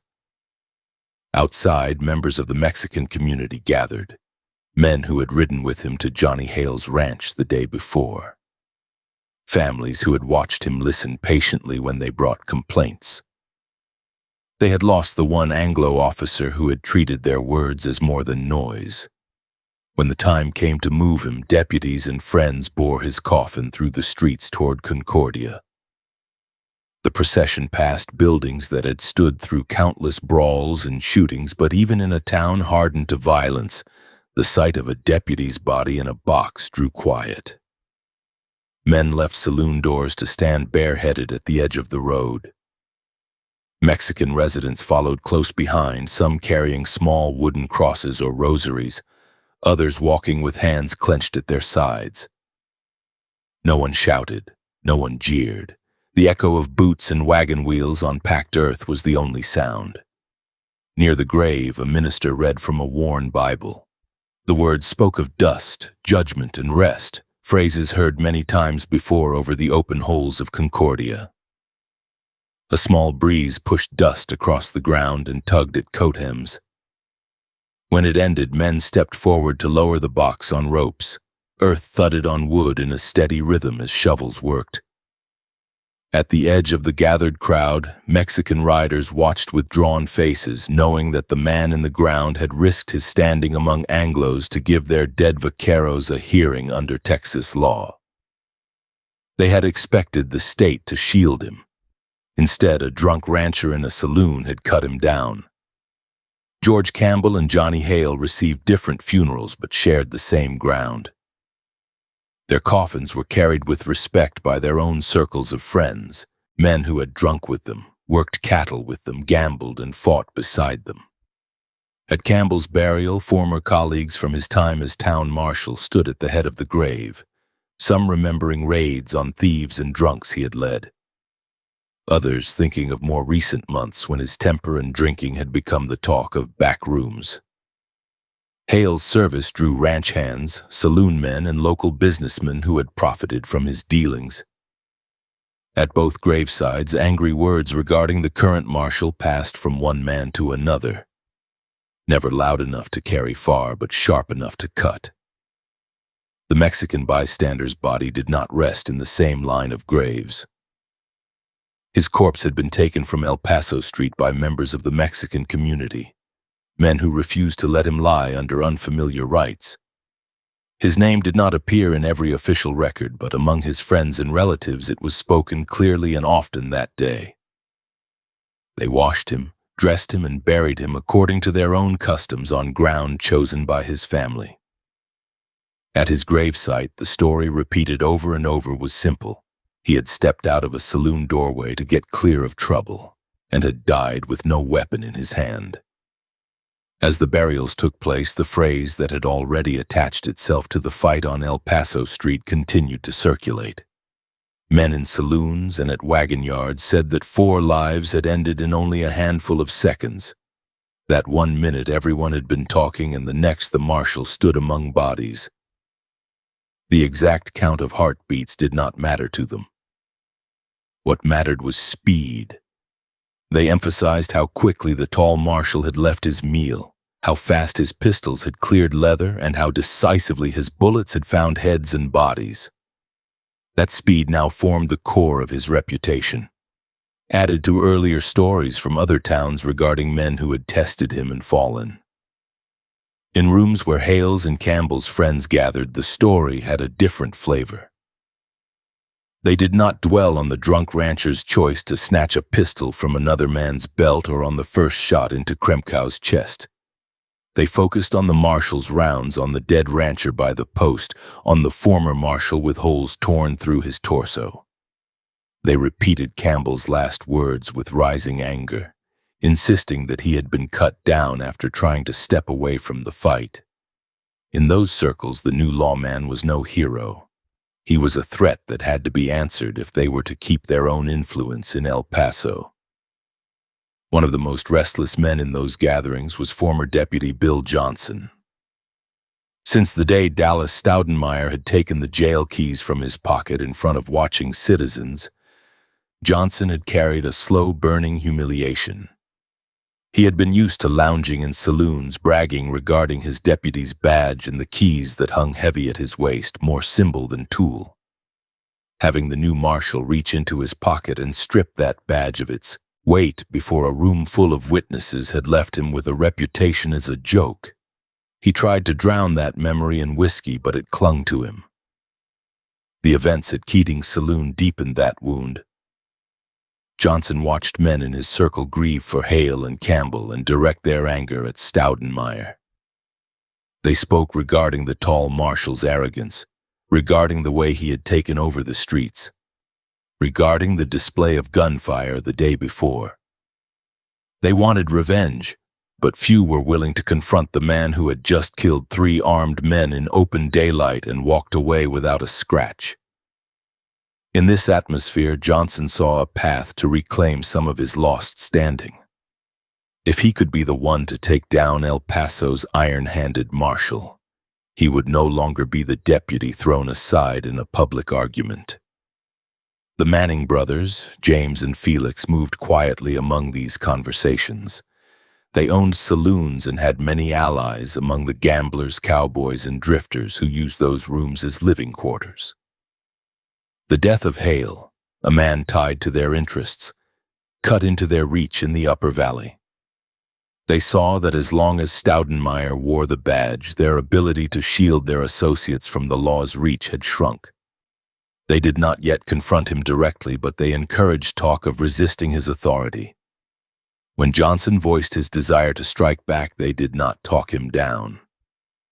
Instead, words passed regarding how such a deed might be done and what support his family would receive if he tried and failed. Johnson spent much of April 15 and 16 moving between saloons, swallowing liquor and repeating to anyone who would listen that the marshal had gone too far. His speech grew louder and less coherent as the hours passed. By late evening on the 16th, he had reached the point where talk would no longer satisfy him. In his mind, the 4 bodies at Concordia and beyond outweighed any calm argument that the marshal had simply done his job. He wanted a shotgun in his hands and the sight of the man who had shamed him falling in the street. On April 17, he put a plan into motion. He obtained a shotgun, a heavy close-range weapon that could send a cloud of lead into a man at short distance and tear him apart. He loaded both barrels carefully with shot and carried the gun loosely wrapped so as not to alarm anyone before he reached his chosen spot.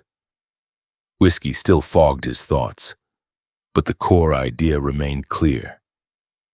He would wait at a place where the marshal was known to walk, and when the tall figure passed, fire from concealment. Distance would be short. Surprise would do the rest. The chosen location lay near an adobe pillar that supported the front of a business on El Paso Street. From behind the thick post, a man could watch the sidewalk and street while keeping most of his own body hidden. Johnson settled there, leaning against the cool surface, gripping the shotgun tighter than he realized. He peered around the edge at intervals, scanning for the long coat and easy stride that would mark his target. Each minute stretched, sweat beading on his forehead despite the shade. The weight of the loaded gun grew in his arms. When Dallas Staudenmeier finally appeared at the far end of the street, walking his usual patrol route, men nearby felt the atmosphere tighten. Some recognized the shape of the weapon in Johnson's hands and began to edge away, not eager to be near the line of fire. Others froze, caught between curiosity and fear. The marshal walked with his usual steady pace, hands clear of his guns for the moment, eyes taking in doorways, windows, and alleys. He had done this route many times already, enforcing ordinances, checking on known troublemakers, making his presence impossible to ignore. As the distance between them closed, Johnson tried to steady the barrel against the adobe, fighting the tremor in his hands. His breath came in uneven pulls. The plan that had seemed simple when he talked it through earlier now demanded exact timing and nerve that liquor had not given him. Still, he pushed the stock into his shoulder and brought the muzzles to bear on the lawman's broad chest. When Staudenmeier drew close enough that Johnson could see the badge on his vest in full detail, the former deputy jerked the triggers. The blast that followed did not match the clean expectation in Johnson's imagination. His drunken imbalance and the cramped angle behind the post threw his aim off. One barrel discharged with a roar, sending shot into wood, plaster, and air rather than into the center of the marshal's body. Pellets tore splinters from the post and shattered glass in a nearby window. Some accounts in later years would say that fragments of shot tore into Johnson himself as the gun bucked in his unsteady hands. But what mattered in that instant was simpler. The ambush failed. Staudenmeier reacted with the practiced reflex of a man who had spent years in violent places. At the first sound of the shotgun, he pivoted toward the source, coat swinging, hands dropping instantly to his revolvers. In one motion, he cleared a pistol from its holster and brought it up, eyes already fixed on the shadowed figure behind the pillar. He saw the gunman fumbling with the heavy weapon, trying to bring the second barrel to bear or to reload. There was no pause, no shouted warning. The marshal fired. The revolver's report cracked against the walls. The bullet slammed into Johnson, driving him backward into the adobe and then down. The shotgun slipped from his hands and hit the ground at his side. Men on the sidewalk who had started to duck when the shotgun fired now dropped flat or stumbled away, not wanting to be caught in any second exchange. Dust rose around the fallen man. His attempt at revenge ended there, sprawled at the base of the pillar where he had hoped to deliver a killing blast. When the immediate danger passed, bystanders approached cautiously. They found Johnson, badly wounded and failing fast. The man who had boasted of taking the marshal by surprise lay on his back, eyes rolled up, chest shallow. Some stared down at him without sympathy, remembering his drunken patrols and lax work habits. Others saw in his broken body a warning regarding the cost of trying to assassinate a lawman who had already shown his readiness to kill. A doctor was summoned, but the wound ran too deep. The former deputy died from his injuries, joining the recent string of fresh graves that marked El Paso's attempt to impose order on its streets. For Dallas Staudenmeier, the shooting settled one threat but hardened others. His defenders pointed out that he had been the target of an unprovoked ambush, that a former deputy who had already lost his post had tried to kill him with a shotgun from hiding. Under frontier law, a marshal who survived such an attempt by killing the attacker faced no serious question regarding legal justification.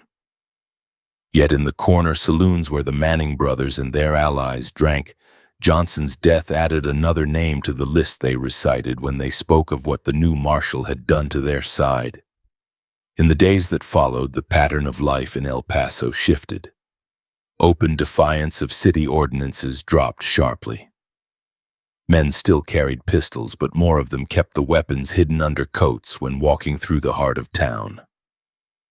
Fights in saloons continued, yet the knowledge that the marshal would come through any door with guns already in his hands and no hesitation in his stride made some gamblers think twice before drawing. Families who had been considering moving away listened to talk that for the first time in years the streets might be safer for women and children, at least when the sun was up. At the same time, resentment among certain circles thickened. Every fresh enforcement step, every arrest, every fine collected from a saloon or gambling house cut into income streams that had flowed freely before. Men who had grown used to bending city ordinances toward their own interests now found themselves faced with an officer who did not defer to them, who treated their friends as he treated any other drunk or brawler. The deaths of Hale, Campbell, and Johnson, coupled with the loss of a Mexican bystander and of Constable Kremkow, formed a knot of grievances that would not loosen.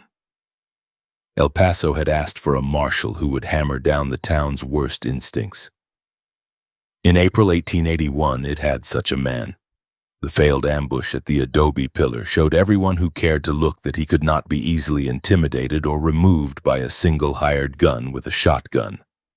Those who wished him dead would have to search for another approach, one that relied less on a lone drunk in hiding and more on planning, timing, and a willingness to stand across a room from him at close range.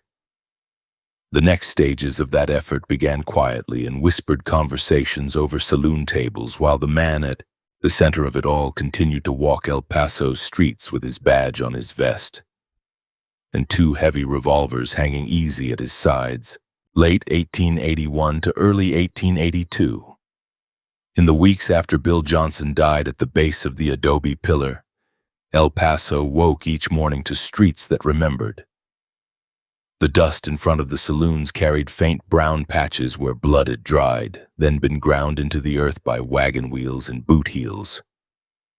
Men walking to work glanced at those spots and at the corners where pistols had roared, then lifted their eyes to the long figure of Marshal Dallas Staudenmeier whenever he appeared at the far end of the block.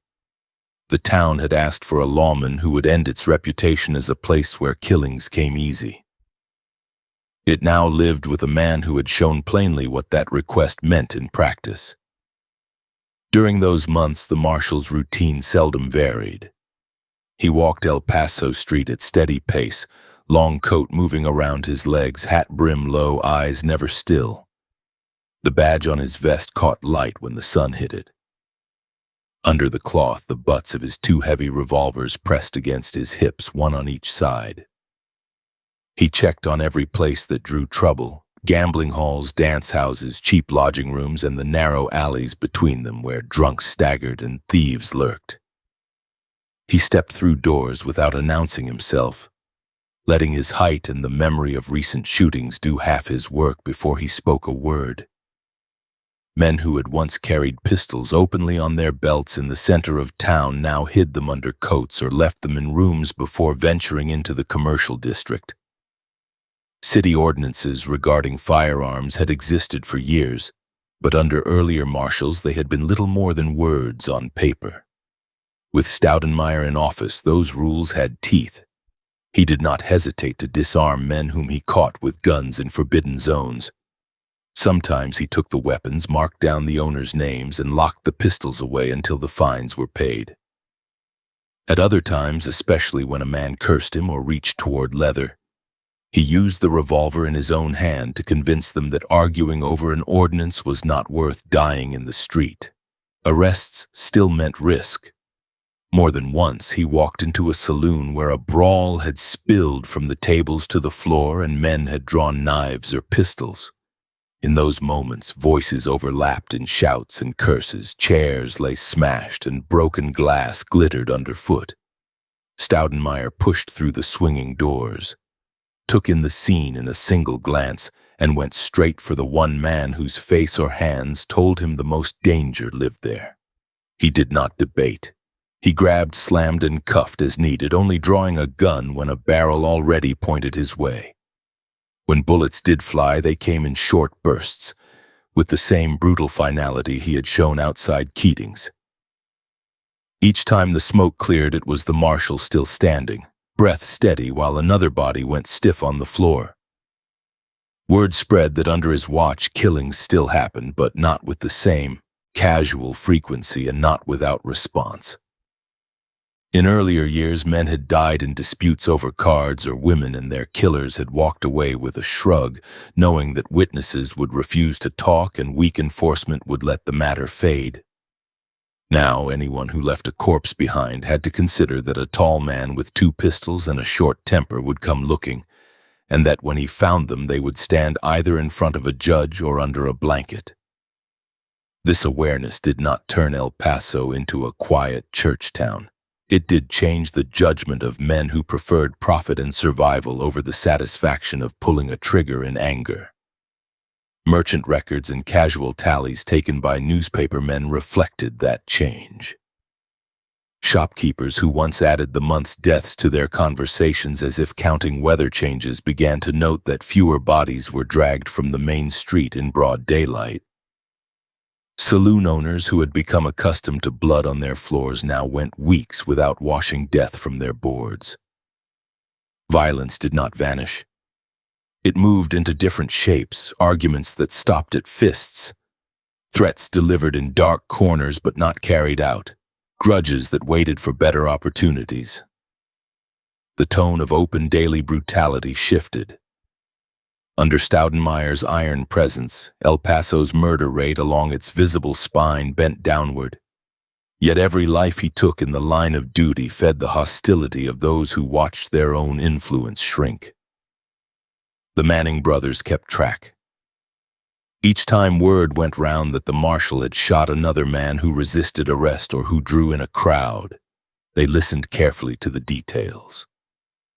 They noted who had died, what business he had with them, and how the townspeople reacted. Some townsmen spoke of feeling safer, of walking the streets with less fear of stray bullets. Others said that living under the eye of a marshal ready to kill was only another kind of threat. James and Felix Manning encouraged the latter view in their circles, quietly insisting that a lawman who fired so often could not be trusted to uphold the interests of long-established residents. Inside his own small rooms and in the corners of saloons where he paused to drink, Dallas showed the same mix of traits he had carried for years. When sober, he spoke in measured tones, carried himself with a formal politeness that surprised those who knew only his reputation. and treated women with an old-fashioned courtesy learned long before El Paso. He could hold long conversations regarding politics, war memories, or the practical problems of running a town that sat between nation and territory, river and railroad. Men who did not cross him found him loyal and steady. When whiskey took hold, his manner shifted. The temper that had burned through battlefields and frontier towns came closer to the surface. He argued, shouted, and sometimes provoked trouble where none had existed a moment earlier. Political disputes, especially with members of the city council who questioned his methods or pay, grew sharp. Threats and insults passed between him and certain office holders in words that could not easily be recalled once spoken. He also drank in the same establishments where his enemies gathered, including those tied to the Manning brothers. On such nights, the line between lawman and angry man blurred, and friends tried to steer him away from direct clashes that could only end with someone on the floor. Despite this volatility, he maintained the backing of many townspeople for much of 1881. Merchants whose businesses depended on regular trade rather than on gambling or prostitution saw his results more clearly than his rages. They calculated that a few frightening shootings that ended street brawls were preferable to open lawlessness that drove respectable customers away. Families living near the main district who had once flinched at every shot now slept through more nights without waking to the sound of gunfire. Railroad passengers who stepped off trains into the heart of town still saw saloons and dance halls, but they also saw a visibly armed marshal walking the streets, and that presence itself reassured some. The Mexican community's view remained divided after the death of Constable Krempkow. Many never forgave the marshal for the stray bullet that had killed an unarmed countryman on the day of the 4 bodies. Others noted that after that fight he did not target Mexicans as a group, but instead enforced ordinances and arrested troublemakers on both sides of the river. His Spanish allowed him to give orders directly without depending on intermediaries. He broke up drunken fights in cantinas and intervened when Anglo cowboys tried to bully Mexican laborers, pushing the latter aside with curses and swinging fists. In those moments, some of the same men who had buried their friend shot by mistake found themselves grudgingly accepting that the tall marshal did not play favorites when it came to enforcing the badge. Out in the broader county, cattle theft continued, but the open brazenness of certain operations diminished. Hale's death had removed one figure long tied to stolen stock. Others who had used his ranch as a way station for hot cattle now faced more careful scrutiny. On patrol beyond town, or when joining posses at the request of county officers, Staudenmeier brought the same direct approach he used in the streets. He rode hard, searched camps thoroughly, and took suspects into custody with little patience for excuse or delay. Tales circulated of chases through arroyos and draws where he pursued mounted men, revolver out, firing at horses' flanks to bring thieves tumbling down in clouds of dust. As the year turned toward its end, politics in El Paso grew sharper. The city council faced pressure from business owners who wanted continued order, and from saloon interests who resented fines and enforcement. Some councilmen tried to cut his salary or limit his authority. He answered each such move with stubborn resistance.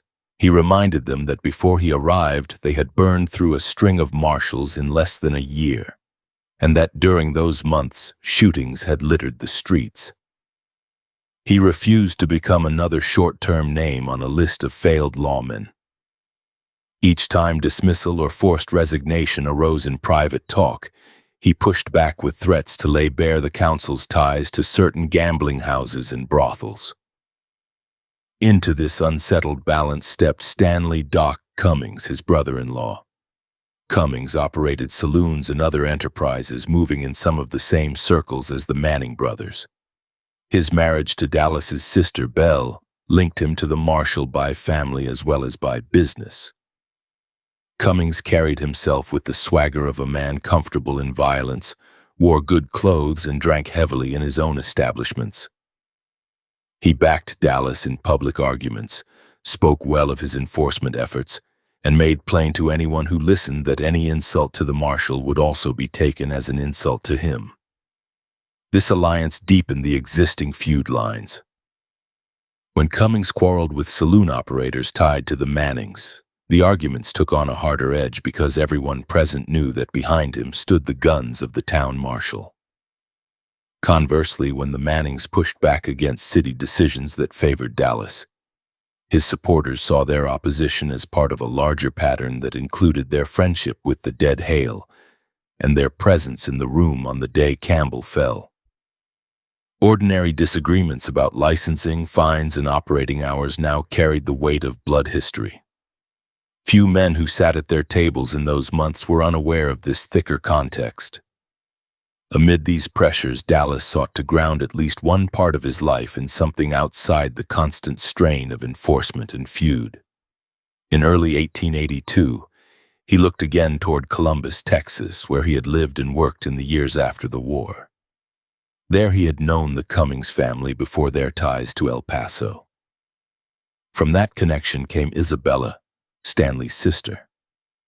The relationship between Dallas and Isabella had endured through letters and visits even as he moved between towns and dangerous posts.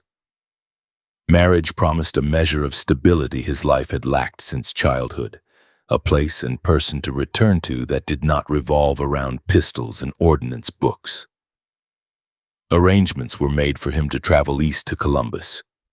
Before he left, he argued one more time with members of the city council, insisting that he would return and resume his duties, that his trip was temporary and private. He left his badge in force and his authority in place, expecting that deputies and other officers would hold the line until he came back. Among those deputies was his brother-in-law, Doc Cummings, who would remain in El Paso's tight saloon district while Dallas went to claim his bride. As the marshal boarded transport and moved away from the town he had spent the last year hammering into a narrower form of order, El Paso's streets did not wait quietly. Old grudges waited for gaps like this. Men who had chafed under his watch saw opportunity in his absence. The Manning brothers, watching Cummings move through his own saloons without his tall kinsman close by, calculated that an opening had appeared. They spoke little of it plainly, but their closest associates understood that a conflict long brewing between Doc and James Manning stood only a single sharp night away. Life in El Paso between the summers of 1881 and the opening weeks of 1882 had not turned peaceful. Bodies still went into the ground and punches still opened lips and noses in every dance hall. Yet the pattern of killing had shifted. The open gunplay that had once marked the town as a place where anyone might die in the gutter had slowed. In its place stood a tense, watchful calm enforced by a marshal whose guns had ended more than one career in a flash and whose name now carried weight far beyond the Rio Grande Valley. That calm depended heavily on his physical presence. As his stage rattled east toward Columbus, the question for El Paso became what would happen when the man who had made 4 men fall in one tangled afternoon was far from the street where it had happened. September 18, 1882 opened hot and still over El Paso, the kind of heat that pressed down on the flat roofs and turned the dust on El Paso Street into a fine powder that clung to boots and trouser legs. Inside the Globe restaurant, Dallas Staudenmeier moved through the narrow aisles between tables with a restless gait that carried the weight of too many buried men. He now held a federal commission as a deputy United States Marshal and managed the Globe after Stanley "Doc" Cummings's death. Yet every step along that block still ran through ground marked by the Manning feud. Each time he paused by the front windows, he could see one of the Manning saloons farther down the street, lamps dark in the late afternoon but doors already swinging with traffic. The months since his resignation as town marshal had not cooled anything. The deaths of Cummings and others lay between him and the Manning brothers like a trench. Officially, a written peace agreement printed in the local paper earlier that spring declared that the feud had ended. In practice, every man who read that piece of news knew better. Dallas still confronted men who had sat on the jury that cleared James Manning in the Cummings killing, and he still cursed the Mannings by name when whiskey cut away his restraint. The brothers replied by keeping their own circle tight, hiring men they trusted in their saloons, and making sure that no one confronted the tall former marshal without allies close at hand. Some of El Paso's citizens had grown tired of ducking when voices rose. Merchants who needed quiet streets for trade, lawyers who wanted cases settled with documents rather than pistols, and townsmen who feared their children might walk into a crossfire pressed both sides to step back. Among the men who pushed hardest for a truce stood saloonkeeper C.C. Brooks. He knew Dallas personally and also did business with the Manning brothers. He understood that as long as the feud simmered, every evening in El Paso carried the chance that one more fight would scatter glass and bodies into the street. Brooks worked through back-channel talks, stepping through doors on both sides of the feud with careful words. He urged Dallas to meet the Mannings on neutral ground, inside one of their own saloons, under the eyes of witnesses who could vouch for any promises made. He assured the Manning brothers that the former marshal would listen if approached calmly, that a face-to-face discussion might reduce the constant tension. After several rounds of this work, they agreed to meet that evening in the Pony Saloon, a Manning-owned house on El Paso Street that already knew the sound of coins, piano keys, and rough laughter. Late afternoon light shone across the sign over the Pony's entrance as Dallas left the Globe and walked down the street toward the meeting place. He wore a coat despite the heat, his badge of federal office pinned under the cloth, twin revolvers hanging in familiar places at his hips. Men sitting on benches outside other saloons watched him pass, eyes sliding from his face to the doorway ahead where the Mannings waited. A few stepped deeper into doorways, wary of standing in open sight if voices turned into gunfire. The memory of 4 bodies in 5 seconds remained strong in this town. Inside the Pony Saloon, the air smelled of beer, cigar smoke, and old wood. Lamps cast yellow light over a long bar, stubby glasses, and rows of bottles. Card tables filled part of the room, some empty at that hour, others already occupied by men testing luck with coins and worn decks. In a rear section, more private than the main bar yet open to view, the Manning brothers had gathered. George Felix "Doc" Manning, trained as a physician but long active as a saloon operator, stood near a table, coat hanging on a chair, pistol concealed as always within reach. James Manning and Frank Manning remained close, speaking in low tones with Brooks and with J.W. Jones, a local man who knew both sides and hoped his presence might steady the talk. When Dallas stepped through the doors, conversations around the room dipped, chairs scraped as heads turned. He took in the scene in a single slow sweep, then moved toward the back where the brothers waited. His boots sounded steady on the floorboards. The men at the table rose slightly from their chairs. Brooks offered a strained greeting and gestured to an empty chair near the center between the former marshal and Doc Manning. Jones hovered near the end of the table, nervous and watchful, ready to speak if tempers flared. At first, the talk stayed on the surface. They spoke of the written peace agreement published earlier in the year, the one that bore their names, and of the public pressure that had pushed them into signing it. Dallas said that he had kept his word, that no ambush had come from his side, no hired guns had moved against the Mannings under his orders. The brothers countered that his public rages, his shouted accusations, and his confrontations with jurors had kept the feud alive in every saloon. Voices stayed low, but the words had hard edges. James Manning, always the one most concerned with legal appearances, believed that the new agreement might stand. At one point, judging the discussion close to closure, he rose from his chair, nodded toward the others, and stepped out into the bar room. Then toward the front, thinking the worst of the tension had passed for the night. His departure left Dallas seated opposite Doc, with Frank nearby, Brooks and Jones between them in positions that were supposed to cool tempers. Instead, the gap cleared the way for the next sharp exchange. Doc fixed his gaze on Dallas and said that the former marshal had not kept his word since the first treaty. He listed incidents when Dallas had confronted men loyal to the Mannings, had walked past their doors while cursing them within earshot of customers, and had dared them to come into the street. Dallas's jaw tightened. He answered that any man who claimed he had broken his word told a lie. The sentence came out louder than the talk that had preceded it, the last words punching the air. Men at nearby tables heard them clearly and went still. Doc replied at once, repeating that Dallas had failed to live up to the treaty. Chairs edged backward slightly as Brooks and Jones sensed the shift. Dallas pushed his chair away from the table and stood. His hand moved toward his coat.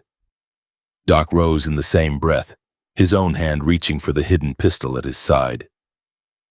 Jones, seeing two armed men squaring off at arm's length, stepped in and thrust his hands between them, trying to shove them apart before the first shot. The effort came a moment too late and had the wrong effect. The push knocked Dallas off balance instead of separating the men.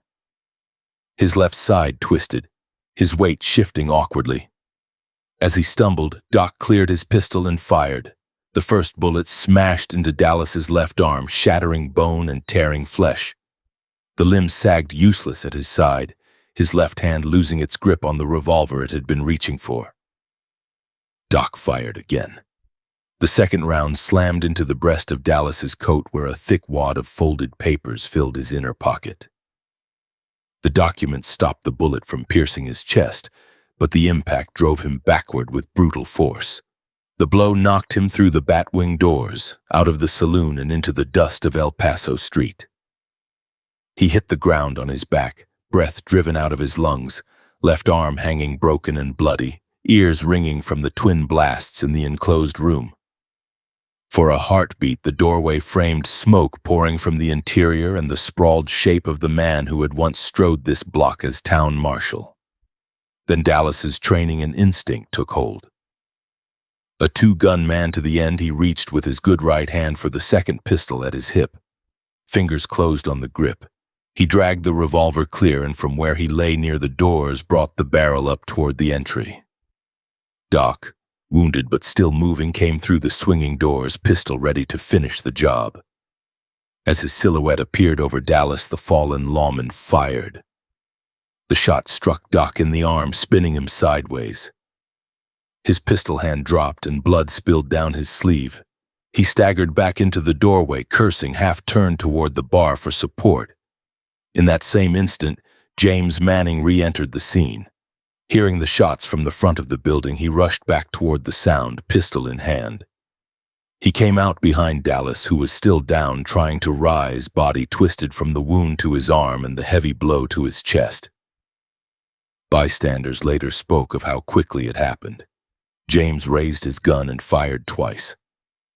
One round missed, smashing into a nearby barber pole and throwing splinters and paint into the air. The second bullet hit the base of Dallas's skull, just behind the left ear. His body jerked once and then went slack. The revolver in his right hand slipped from his fingers into the dust. The man who had dominated El Paso's law for more than a year lay dead on the same street where he had killed 4 men in the time it took a man to draw breath. Doc, his arm burned and bleeding from the earlier hit, pushed through the doorway again. Seeing Dallas motionless, he strode forward, rage still churning through him. In front of witnesses, he lifted his own pistol by the barrel and smashed the butt into the dead man's head several times. Each blow landed with a dull thud. Only when James and others grabbed his shoulders and pulled him back did he stop. The beating left the corpse with additional wounds that had nothing to do with the bullets.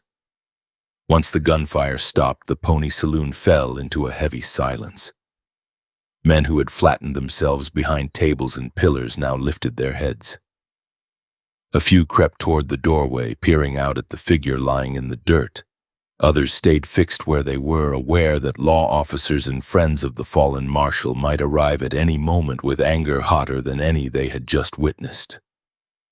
Outside, dust slowly settled on Dallas's coat and on the pistols that lay near his limp hands. Deputies and townsmen reached the scene and formed a loose ring around the body.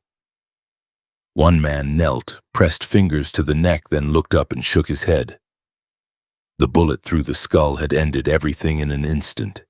Another lifted the broken left arm and then lowered it gently, seeing how badly the bone had been shattered. A doctor arrived with his black bag and bent over the body, more for form than from any hope of finding life. Within minutes, he confirmed what everyone could see. Inside, the saloon officers took charge of the wounded Doc and of James, whose pistol still smoked faintly. Frank Manning stood nearby, pale but unhurt, having seen his brothers carry through an act that would mark them for the rest of their lives. The deputies demanded the guns used in the shooting. James handed his over without resistance. Doc gritted his teeth as the doctor looked at his arm, then submitted, knowing that the injury would at least support his claim that he had faced return fire. The body of Dallas Staudenmeier was carried from the street to a more private room so that the doctor could complete his examination. He noted the shattered arm, the deep bruising over the chest where the bullet had slammed into the folded papers, and the fatal wound to the head. Those papers, still crammed into the pocket, now bore a torn hole and a flattened slug embedded in their layers. Many who saw them later remarked that if that round had traveled an inch deeper, the fight would have ended even faster. News reached Isabella quickly. The woman who had married Dallas in Columbus earlier that year now faced the fact that her husband had died in another saloon, cut down by the same feud that had haunted nearly every month of their married life. Friends and members of the Masonic Lodge stepped forward to handle arrangements. They organized a funeral service under the rites of El Paso Lodge number 130. Placing his coffin in the hall and lining the room with men who had worked beside him or opposed him but who now came to see him laid out one final time.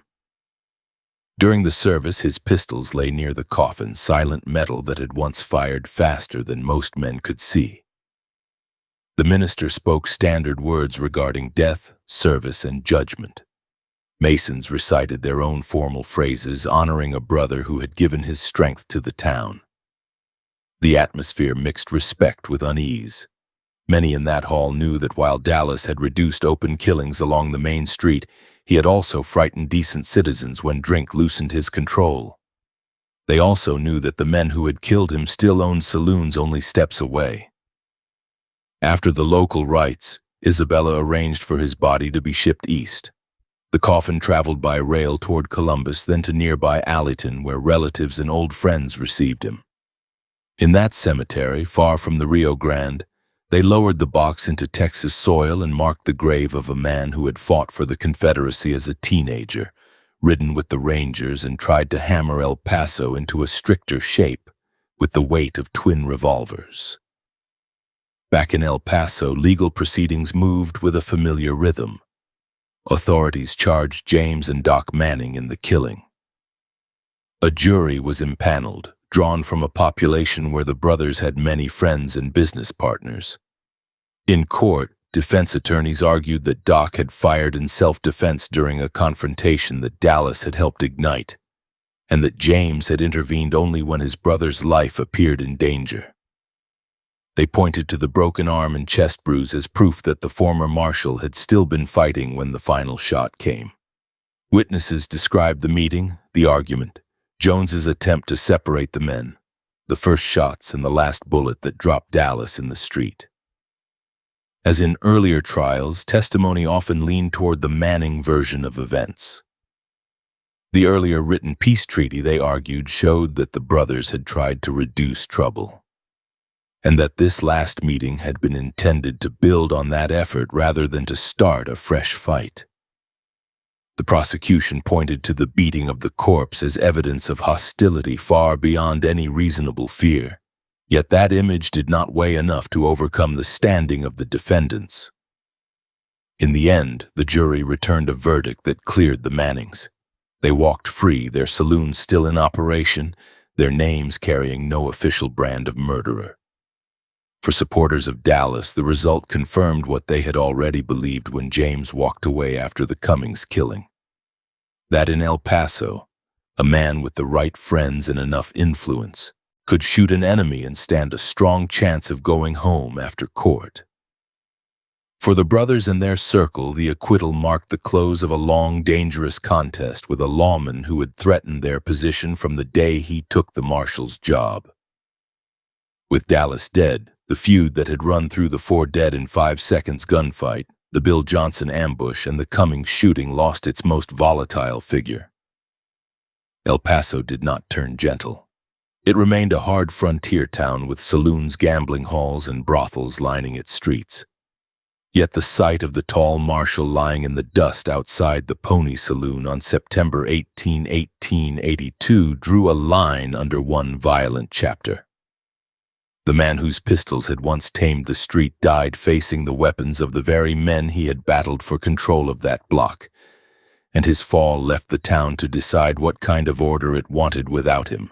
In the months after September 1882, El Paso went about its rough business with a strange sense of vacancy along the stretch of El Paso Street where Dallas Staudenmeier had once walked with his twin revolvers. The Pony Saloon kept its doors open. The Manning brothers continued to pour liquor, run card games, and negotiate with freighters and cowboys. The Globe restaurant changed hands again.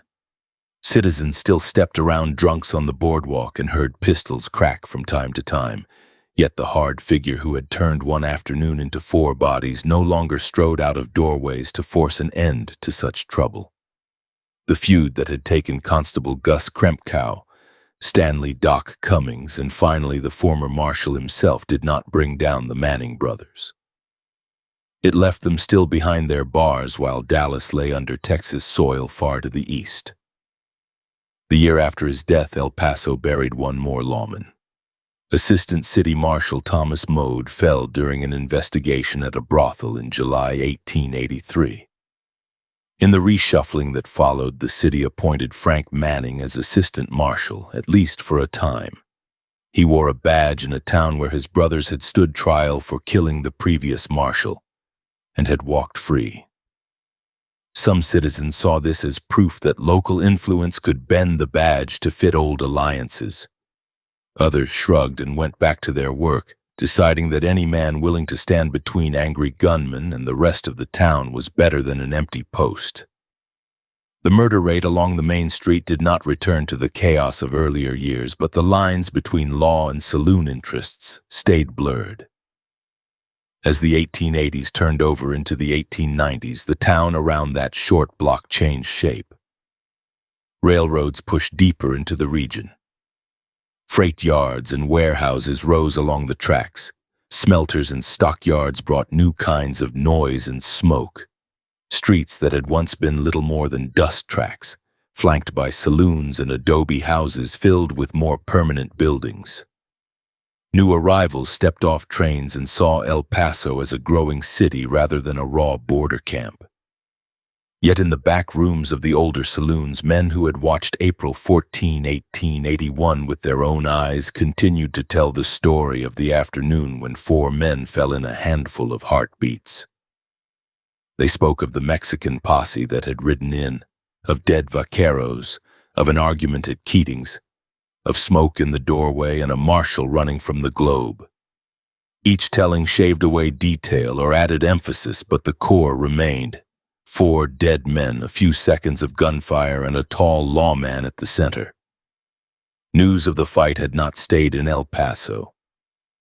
Within days of the gunfire, telegraph wires carried the story to far towns. Papers in cities as distant as San Francisco and New York printed accounts of a border shootout where 4 men had died almost at once, and where a newly hired marshal had fired the majority of the shots. Reporters highlighted the speed and the body count, describing Dallas Staudenmeier as a deadly hand with a revolver and calling the exchange one of the most violent confrontations in the frontier Southwest. Those columns fixed the event's shape in the minds of readers who would never see El Paso or the Rio Grande.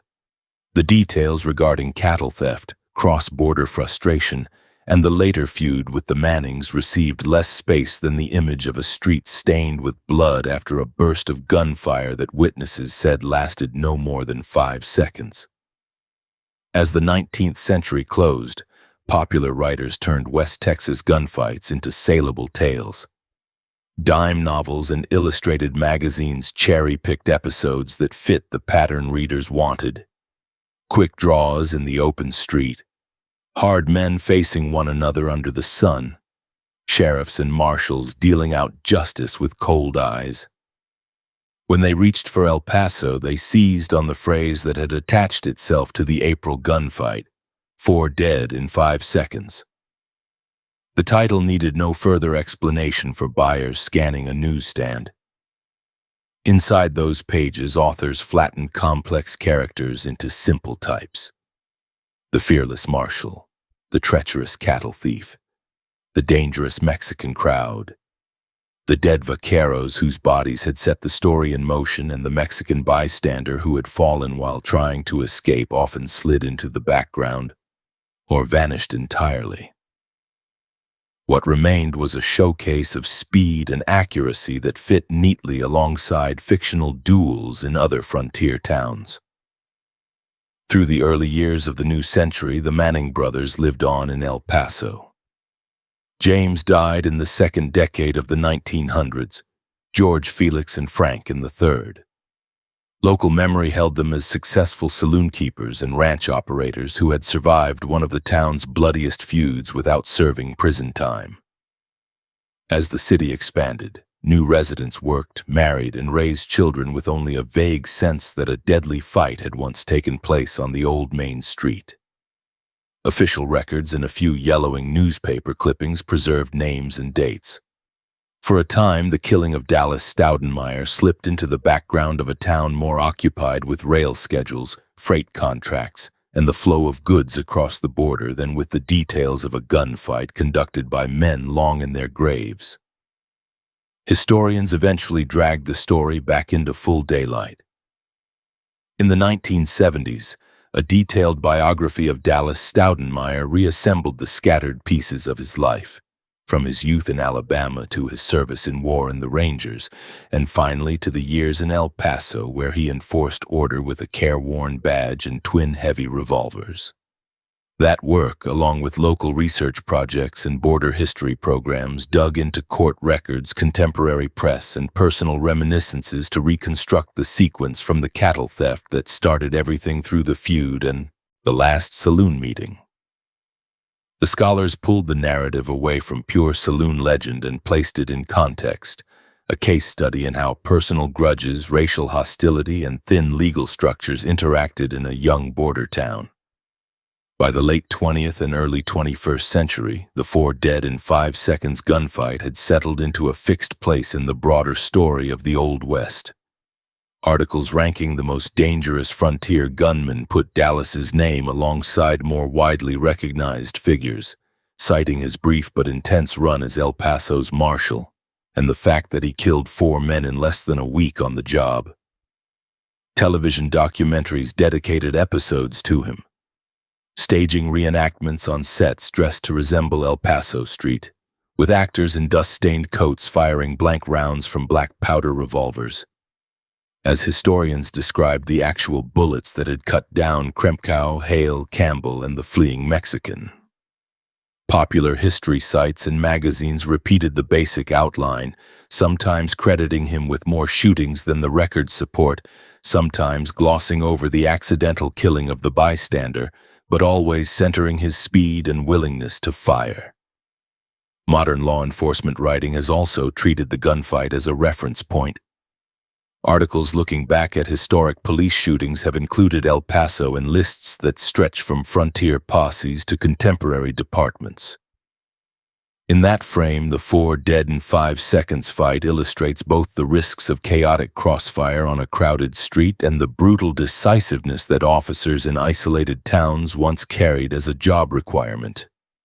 The fact that Dallas's first shot hit an unarmed Mexican who was trying to escape underlines the danger that any bullet fired in haste carries for bystanders. His subsequent shots, which stopped a drunken killer and a former marshal who still gripped a pistol, show why locals both feared and praised men who would run toward gunfire rather than away from it.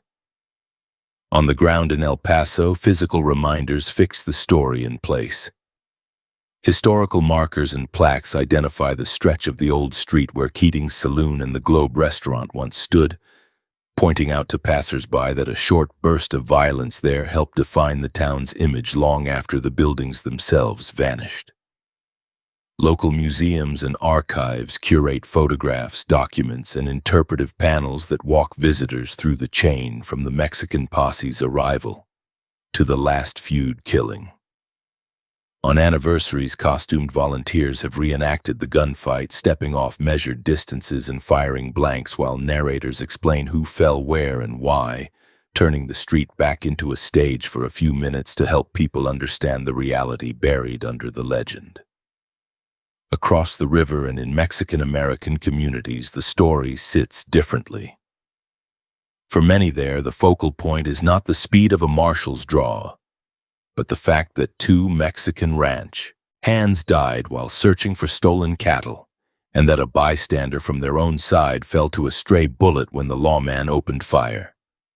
Accounts that stress the racial language shouted during the fight and the ease with which Anglo juries cleared the men who later killed Dallas and Stanley Cummings frame the episode as part of a larger pattern in which Mexican lives counted less in court than those of well-connected saloon owners and ranchers.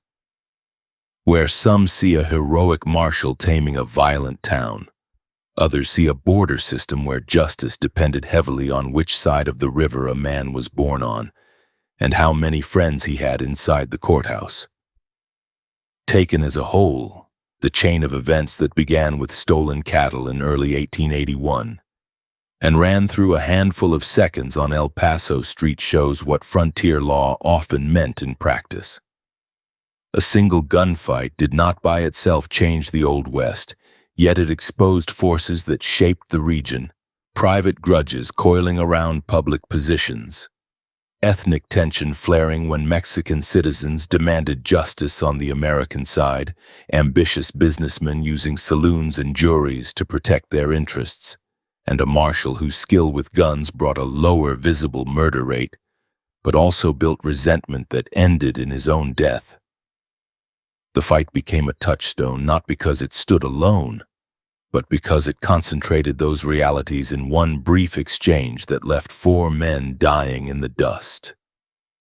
In El Paso today, most people who walk past the modern storefronts and traffic along the route of the old main street do so without picturing John Hale pressed behind a post, Gus Kremkow slumping in a saloon doorway, George Campbell collapsing in the dirt, or the unknown Mexican falling under a stray bullet. Yet the phrase that fixed their deaths in memory still appears in books, articles, and tours. Writers and guides repeat that in a tight cluster of heartbeats 4 men fell, that the marshal who fired 3 of those fatal shots later died in another saloon only a year and some months later, and that the feud tied to that first gunfight drew in everyone from cowboys to city councilmen. The lives that followed went on in many directions, but the legend never loosened its grip on that block. A gunfight that was over almost before men could process the first flash of powder still stands as one of the sharpest images of how quickly the line between order and chaos could vanish in a frontier town. February 14, 1882 settled over El Paso with a cool wind that pushed grit along El Paso Street and rattled loose shutters on second-story windows. In the Globe restaurant, Stanley "Doc" Cummings moved from table to table with the restless energy that had marked him since the day he followed his brother-in-law to this town. He checked plates, spoke sharply to a cook who had burned a pan of meat, and drained his own glass more often than any customer. The big room smelled of coffee, frying fat, spilled liquor, and the coal smoke that always hung low over the block. Outside, wagons passed the front door in a steady line, rolling between the globe and the saloons that drew gamblers, cowboys, and railroad hands every evening. Far to the east in Columbus, Texas, Dallas Staudenmeier stood in a very different setting. He had left El Paso with his badge still in force, his pistols packed away, and a promise that he would return after marrying Isabella Sherrington, the woman he had known since the calmer years before his marshal's post. The ceremony in Columbus took place under sober eyes, with a minister reading vows in a small building rather than a dusty street echoing with gunfire. Yet even on that day, the new husband carried the tension of El Paso in his shoulders. He had left a town that still simmered with grudges, a city where the Manning brothers watched his movements and where his closest ally was the same man now moving through the globe's dining room with a bottle in hand. In El Paso, the absence of the marshal put Cummings in a different position. For months he had been more than a restaurant man. He had been the one who urged the city to hire Dallas, the one who backed his brother-in-law in public quarrels, and the one who stood beside him when Bill Johnson died at the base of the brick pillar. With Dallas gone and Deputy James Gillett laid up sick, Cummings felt a duty to keep pressure on the men he blamed for the constant friction in town, the Manning brothers who owned saloons farther down El Paso Street. His resentment toward James Manning, proprietor of the Coliseum Saloon and Variety Theater, had hardened with every story of backroom talk that painted Dallas as a killer rather than a law officer. The Coliseum stood several doors south of the globe, a larger and flashier place than most. The front opened onto El Paso Street with wide doors and bright lamps that threw light across the boardwalk. Inside, a long bar ran down one side, sticky from spilled beer and whiskey. Beyond it, tables filled with card games sat under a haze of cigar smoke. Farther back, a raised stage and rows of seats made up the Variety Theater where traveling performers sang, danced, or told jokes to men who watched with bottles in their hands. On the walls hung framed posters and cheap paintings. The place was loud even early in the evening, with piano notes clanging over shouted bets and laughter. Around 6 that evening, Cummings left the globe and turned up his collar against the wind. He had already drunk enough to set a hard edge on his temper. His boots struck the packed dirt with a steady rhythm as he walked toward the Coliseum, passing cowboys leaning against posts and women in shawls who hurried the other way. His mind turned over old insults and fresh grievances. The Mannings had never forgiven Dallas for the deaths of their friend Johnny Hale and former Marshal George Campbell. They had pushed Bill Johnson into the failed ambush that ended with the former deputy bleeding in the street. In Cummings's view, they now walked freely through town while his brother-in-law carried the burden of every bullet fired in the Keating affair. When Cummings stepped into the Coliseum, the noise shifted for a moment. Men near the door recognized him and watched to see whether he had come to eat, drink, or argue. Light from hanging lamps fell on his broad frame and on the pistol at his hip. James Manning stood behind the bar in a dark coat, setting out glasses and speaking with his bartender, David Kling. Manning had adopted the appearance of a respectable businessman, but every regular knew that his saloon and theater were built on gambling, liquor, and the same rough trade that fed all of El Paso's night economy. He looked up as Cummings approached, jaw tightening slightly at the sight of the man whose loyalty to Dallas had already complicated his life. Cummings asked Manning to have a drink with him. The words carried a challenge as much as an invitation. Manning shook his head and answered that he no longer touched whiskey and had kept away from it for a year, but that he would share a glass of cider instead. This refusal did not calm the visitor. For a man like Cummings, whose world revolved around food, drink, and masculine bravado, a saloon owner turning down a shot felt like an insult. He mocked Manning, calling him soft and hinting that a man who would not drink could not stand up in a real fight. Voices near the bar grew quieter as men sensed the first sparks of trouble. The talk sharpened. Cummings cursed Manning and told him to put his coat back on if he intended to act like a man rather than a coward. He turned his anger toward Kling as well, ordering the bartender to keep his hands where they could be seen. In a town where hidden pistols and sudden gunfire were constant risks, such an order carried more than theatrical weight. Kling kept his place behind the bar and insisted that he had no weapon there. Manning tried to deflect the insults, telling Cummings not to drag his employee into their quarrel and saying that he did not hire other men to fight in his place. Tempers did not cool. Cummings growled that any man employed at the Globe who refused to back him in a fight would be thrown out into the street and dismissed. He told Manning to put on his coat and step outside. The two men moved through the doorway, boots thudding on the boardwalk as they faced each other in the street. Their voices rose high enough that men in nearby doorways turned to look. A drunken passerby wandered over, curiosity outweighing caution, and tried to insert himself into the dispute. He found the muzzle of Cummings's pistol pressing against his nose and backed away quickly, hands up, stumbling into the darkness beyond the lamplight. While this played out, Manning slipped back inside the Coliseum.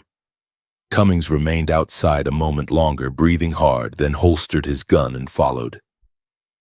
Inside, he dropped onto a bar stool and demanded again that Manning drink with him. Manning refused once more.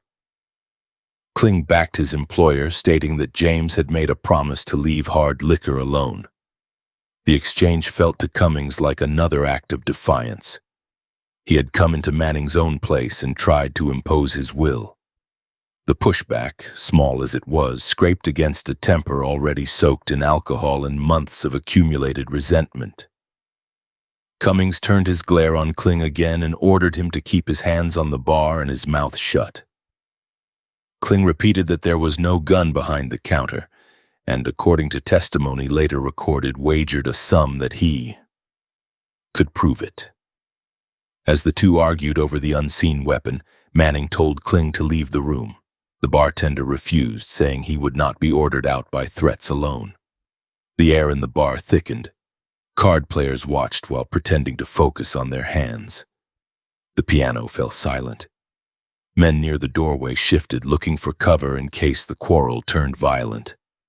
Manning stepped into the hallway, out of direct sight. There he removed his coat and checked the pistol hidden beneath it. He re-entered the bar room moments later with his weapon ready under the cloth. He faced Cummings and spoke clearly so all could hear, saying that it was time to settle the matter. At the bar, Cummings lifted his glass. As he set it down, his hand went for his gun. Two men reached for steel in nearly the same instant in a crowded room. Then the quiet broke. Pistols cracked, filling the Coliseum with the roar and thick smoke of black powder. In the confined space, the blasts left ears ringing and eyes watering. Witnesses saw muzzle flashes, but not the exact path of each shot. Men dropped to the floor or threw themselves behind tables and pillars as bullets passed through the fog, tearing into plaster, wood, and flesh. When the first volley ended, 2 rounds had punched into Cummings's body. One struck him high, the other lower, both tearing deep channels that started pouring blood. Cummings staggered, the pistol still in his hand. He lurched toward the doors, leaving a smear of red on the frame as he pushed through. Outside, he reeled into the street, stumbled, and went down hard on his back. A harsh groan escaped his chest, then his body went still. The night air carried the smell of powder and blood out of the open doorway, while the boardwalk remained briefly silent except for the slap of running feet as men either rushed toward the scene or fled from it. Inside, Manning stood with his gun in hand as the smoke thinned. Kling and other witnesses stared at him. Cummings' pistol lay just outside, near his outstretched hand. Frank Manning, hearing the shots from another location, ran to the Coliseum. He found Cummings on the ground, his face slack and his shirt soaked, and took his pistol before stepping into the saloon. There he saw his brother turning over his own weapon to two deputies, telling them in a flat voice that he had endured as much as he could and could not take more. The deputies took him into custody and led him away while other officers saw to the body on the street. The next day, a coroner's examination documented the damage. 2 bullets had entered Cummings' body, either one sufficient to kill him. The examination also noted a fracture in his skull that indicated a heavy blow from a solid object in addition to the gunshot wounds. Whether that blow came before he fell or during the fall remained a point that officials did not pursue. The written findings of the inquest did not survive in full, but contemporary newspaper accounts and later summaries agreed on the core facts. Cummings had been shot twice in the Coliseum and had died after collapsing outside the door. A jury was convened to decide whether James Manning had committed murder or acted in self-defense. The panel drew heavily from local residents who knew the Manning family, did business with them, or had passed many evenings at their tables. Witnesses described Cummings as drunk and aggressive, recounted his insults, and repeated his orders to the bartender to keep his hands raised. Some said that he had drawn first. Others could not be sure through the smoke, but agreed that he had his gun in hand while shouting threats. Manning admitted firing at him, describing his shots as a last response to a man who had forced the confrontation. At the end of the proceedings, the jury accepted the defense claim. It ruled that James Manning had acted in self-defense on the night of February 14. The charge of murder fell away. Manning walked out of the courtroom a free man, his saloon still his place in the town's business circles intact. For the friends and associates who gathered with him that evening, the verdict showed that a man with the right connections could shoot his enemy and still keep his standing. To those who had relied on Cummings as an ally, it sent another message entirely. The structures of formal justice in El Paso bent easily under local influence when the accused belonged to the right family. While the jury weighed testimony, Dallas and Isabella began their married life east of the river and the railroad line. News traveled slowly compared to the sudden violence on El Paso Street, but it reached Columbus soon enough. Word came that on the very day marked by his wedding, his closest friend in El Paso had died on a saloon floor under Manning's gun and that a jury had cleared the shooter. The blow cut deep. Cummings had been more than family. He had brought Dallas to El Paso, backed him in quarrels, and served as the one man who could sometimes pull him away from the edge when drink and temper pushed him toward another fight. When Dallas returned to El Paso, he stepped off transport into a town that felt at once familiar and altered. The Globe restaurant no longer belonged to Cummings, but stood as a reminder of him. The Coliseum continued to operate with lamps burning and doors open. The men responsible for his brother-in-law's death walked its floor. On the streets, people watched carefully to see how the marshal would respond. Some hoped he would accept the jury's word and return to his routine. Others expected the feud that had already claimed more than one life to deepen with every step he took. The marshal did not accept the verdict in silence. Those who saw him in the weeks after his return spoke of a harder stare and a drinking pattern that grew heavier. He called out the jurors who had voted to free Manning, confronted them in public, and accused them of bending the law for their own circle. He openly blamed the Manning brothers for turning a business quarrel into another burial. His confrontations were not limited to saloon men. He also clashed with political figures and newspaper editors who, in his view, had not stood firmly enough on his side after the earlier shootings. El Paso, already tense, now watched a lawman at war with a large part of its business leadership. City officials tried to contain the damage. They passed an ordinance that barred officers from drinking while on duty and fined any who violated it. On paper, the rule applied to every badge. In practice, the man responsible for collecting those fines was the same marshal whose drinking alarmed them. Dallas did not stop visiting saloons. In some accounts, he made a show of paying his own fine out of one pocket and dropping the money into the city's hand with the other before ordering another glass. At times, he fired at inanimate targets such as the bell of St. Clement's Church while patrolling, treating the streets as his personal range and the town's skyline as a place to test his aim. By late May, council members had reached their own limit. On May 27, 1882, they announced that they intended to remove him from office. Word of this decision reached Dallas quickly. He walked into the council chamber while they were still gathered, angry and armed. With pistols in hand, he demanded that they either come take his badge by force or retract their plan. The image of a marshal facing the town's governing body with drawn weapons left a lasting mark on every man in that room. None moved to seize him. Under that direct threat, the council stepped back from the dismissal. 2 days later, with his temper cooled and his mind clearer, Dallas resigned on his own terms. He walked away from the town marshal's job that he had held with such violent intensity. Soon afterward, he took over management of the Globe restaurant, filling the position left empty by Cummings' death. The move did not erase his law career. By July, he accepted an appointment as a deputy United States Marshal, carrying federal authority that extended beyond El Paso's limits.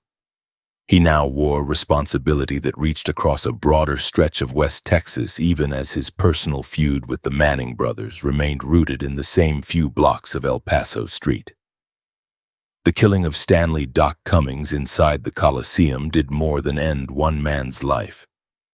It removed the one person who had sometimes steadied Dallas's hand, showed everyone that a jury friendly to the Mannings could neutralize the law's attempt to punish them, and pushed the marshal into behavior that alarmed even his supporters.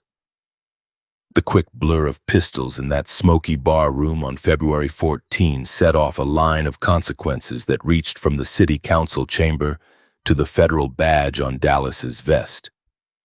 It also brought the long-running feud even closer to the point where words and threats would no longer hold, and where a final meeting in another saloon would decide who, if anyone, walked away.